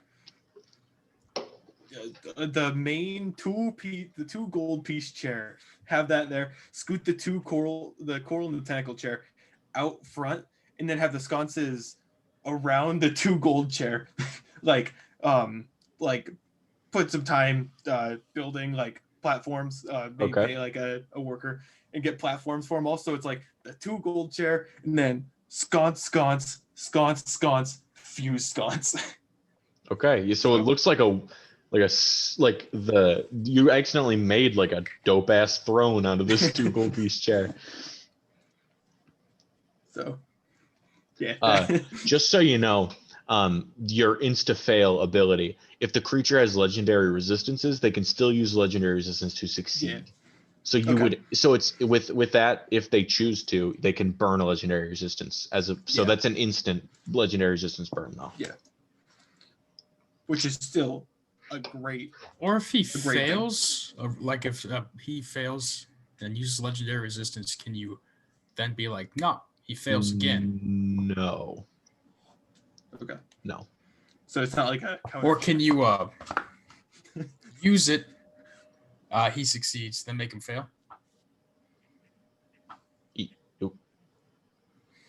Ooh, no, you have to before ahead of time, before you know if they're going to say fail or succeed or not, you have to choose whether or not you want to use the 3 charges to force him to fail. Okay.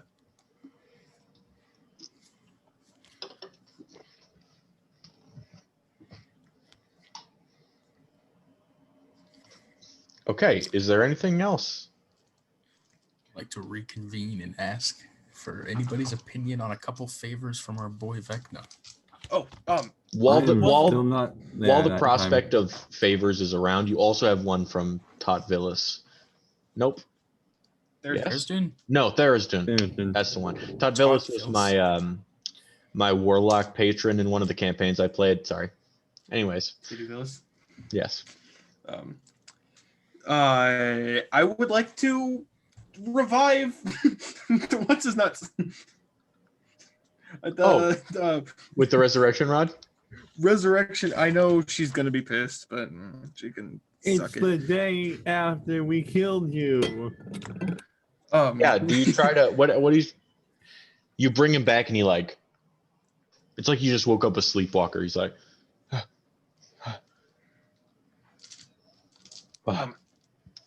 Hello, Zamal. Hey. Is this where am I? You're in our home, Zarask, on the material plane. As I like, ta-da! And I can stay here on the plane. Yes, you can stay here. Wow. This is a magical feeling. Why do I hurt so bad everywhere? Everything hurts. I don't know. Why do you? I'm gonna go look at everything. And he just like flies out and begins exploring the surrounding area. You can get him to bring back your statues. I can do that. I'll let him explore first. I might wait. Just a tad. Yeah, he seems a bit out of it for the time being. Okay, so favors of Vecna, are you guys gonna use those? Favors of Vecna. I'm Got 2 of them. I'm entering with Gronk and Gronk. I'm adventuring with Team Sitcom. Team side sitcom. It How lasts is for only a season, but it has a heart. Do you have any favors you'd like to ask? Either of you, otherwise I will use them both. I mean, what were you thinking for the favors? Hopefully be left with some of the benefits. Maybe he could leave me with the blessing or a boon or something like that. Or all 3 of us. I mean, I'm not want to be pushy or anything, but like we did also give it back to him, and it sounds like he's been missing it for a while. So maybe if he like gave some Thought he of was us gonna the make it come. benefits. I mean, maybe. Well, would you like to commune with him, with me, with him, together? Well, we should have. Do we have that dagger somewhere? You threw it in the ocean. Did I throw it in the ocean? You Oh, did. Okay. You're Big like, time. I don't want to talk with you anymore. I'm gonna be a good person. Yeet.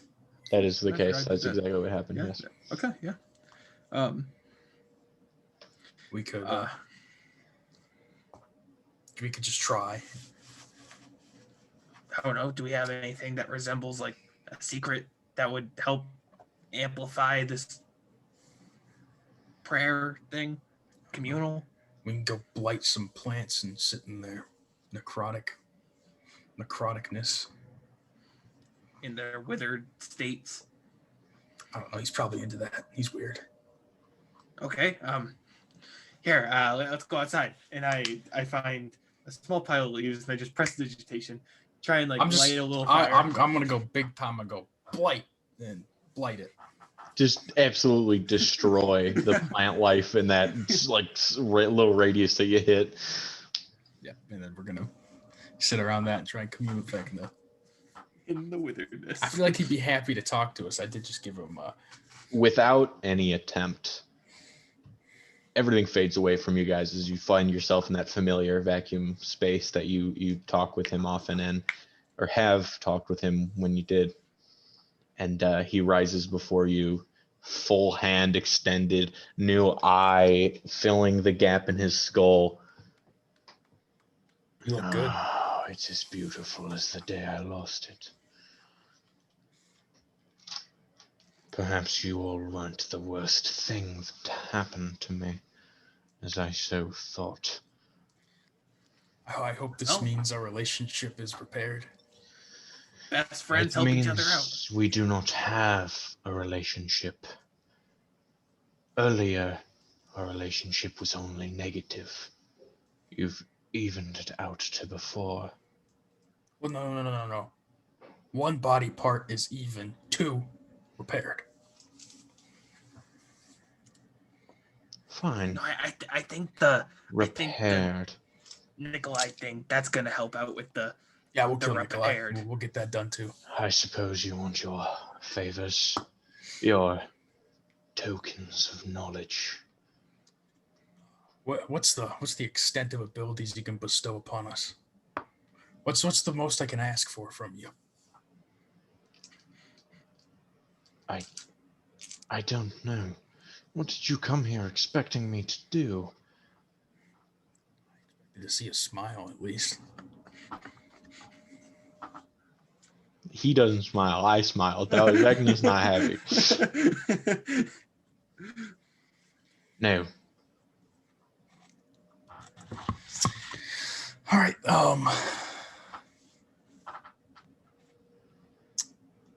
Well, I suppose I could. Can you leave me with any benefits from the hand, or I? You got rid of them. But I'm asking for a blessing of sorts from you. I don't think I can manipulate your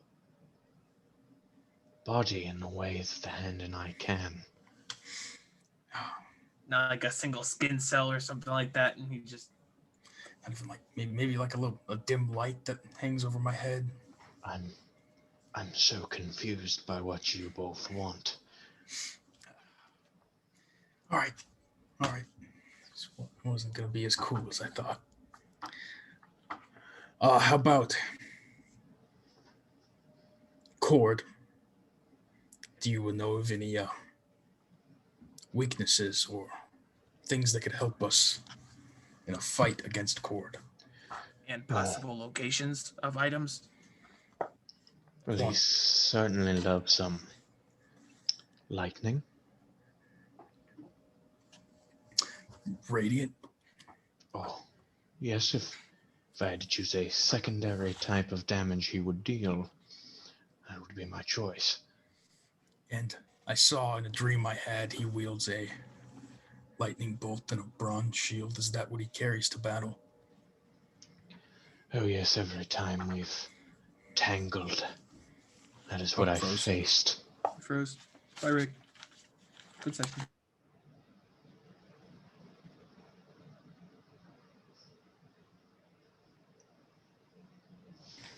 Now's not a good time.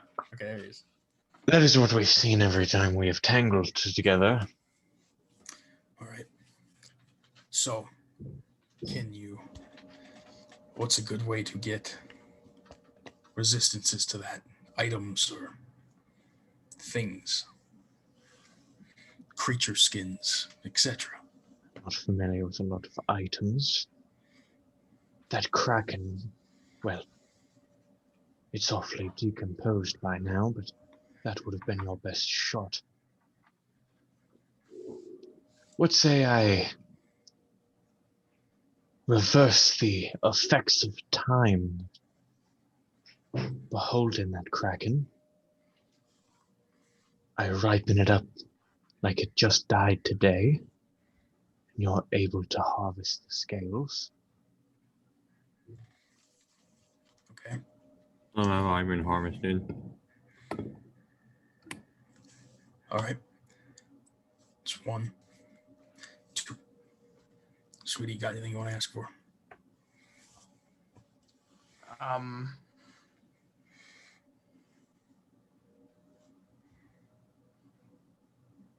Can't really think of anything off the top of my head. Unfortunately, there are some things out of my realm of possibility. So don't ask me for a girlfriend. All right. We've all been talking about how slack-jawed you all were once you saw Avondra. Word spreads quickly here. That was more for a meme. I was confused as to I don't know the meaning of the word. That was me making fun of her. Ah. Anyway, doesn't matter.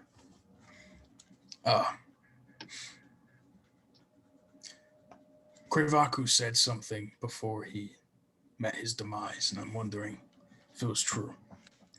He said he knows who killed my best friend, Kraz Naz Holy Niz, shit.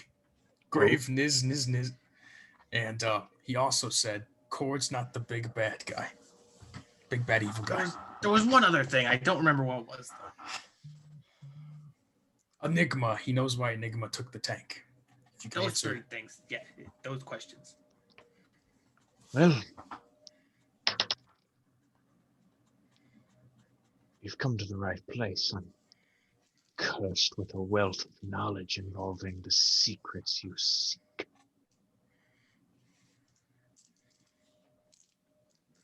All right, I'm ready. I'm hyped. Enigma's supposed to be preparing. She's worried about you in Srask. Preparing for war? It's more of a standoff. Her ability to survive against you all in case you ever decide to make your way down to the waterfront. Sweetie's not a conqueror. I know. Yes. Well, you folk have a knack for accidentally stumbling into murderous situations. It's one of my favorite pastimes.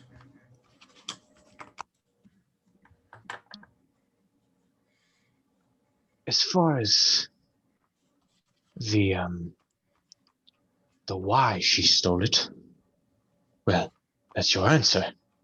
How? Well, she's been learning. She's no longer just the swashbuckler that you once knew. She getting power from the Raven Queen? No. She's playing both sides of that as well. Smart girl. She's learning sorcery from Avondra. Don't they hate each other? Yes. Very smart girl. Sweetie, you let a good one get away. She's following a very similar path that I am. No. Okay, Just okay. As far as who killed your friend, well, that title goes to a man by the name of Galsra. Particularly unimportant. However, he carved the eye out of the beholder. The ability to prevent magic. Shut off all magical wares with a single glance. And who would wish to procure such an item? Well, it's our dear old friend, Enigma, once more. She hired Gelsra to get the eye. Telling me she killed my best friend. No. The lizard folk assassin did. She merely paid him for it. I should carve out her eyes. And well, in my knowledge, Cord is still the villain, so I can't help you there. However, the threat Enigma presents is growing, meaning she may not be the ally you once thought. Good going, sweetie. Yes, good going, sweetie. Okay. Yeah, in the moment, I can kind of lose my way of speaking, and I turn into a just blabbermouth that fucks up words. It's happened multiple times before. You understand better than no one. She understands. You see, and I'm sorry.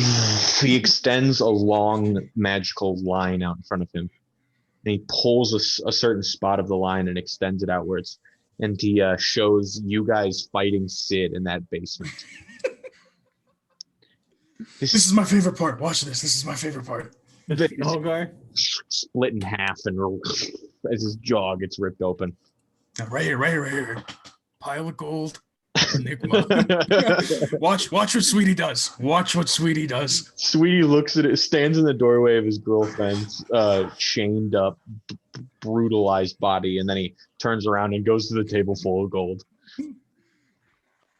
Yeah, I've been told enough time. This specific moment in history, if you had actually tended to her and attempted to dissuade any sort of mental trickery Sid disposed upon her, well, you'd have a timeline like this. And he extends another timeline upwards, and it's the Sarask pyramid, but decked with magical lights, floating candles, and white tapestries, as a wedding service is being held at the front of the pyramid between Sweetie in his little tux and Enigma standing significantly taller in a dress. That particular moment changed everything. It's not too late, sweetie. Actually, and he goes pouring. Whoa, slow down. As far as I know, it is too late. Yeah, I thought. It's never too late. And it's funny. You say you're most scared of humiliation, yet you take no sort of preparation to not be humiliated whenever speaking to anyone else ever. You see, at this point, and he extends outward, Sweetie, this image you see is you have an arm gone, and replaced is a sort of cybernetic artificer arm. What? You're standing on an overturned tank, speaking to a crowd, and you're chanting and talking, and there's a crowd, there's this army standing there listening to you speak, and he goes, "Oh, perhaps I wasn't supposed to show you that far." That's all that could happen if you'd think before you speak once in a while. Saying I could get a... That's what you took from that, is your robot arm. Is that what you call that thing? That's the lesson you took. Yeah, I think before you speak, I stand on tank yelling at people, and I got arm. Sweetie sounds a lot like Archer right now. Fuck it. It's apparent. It's apparent I'll never have an effect on you. Can I go now? Can I make a third request that's not mandatory? If I am to succeed in this fight and ascend, could we maybe have a professional relationship? You show me how to not suck at this sort of thing. I'm afraid the outcome of the fight is an evil secret, I know, but I'm not willing to share. That one's just for me. I wasn't asking. I was just, if I win. Goodbye. He steps backwards into the darkness, allowing you guys to remain back where you were. What a nice guy. I'm here to get humiliated, stand up, brush off the fucking dirt with her bullshit.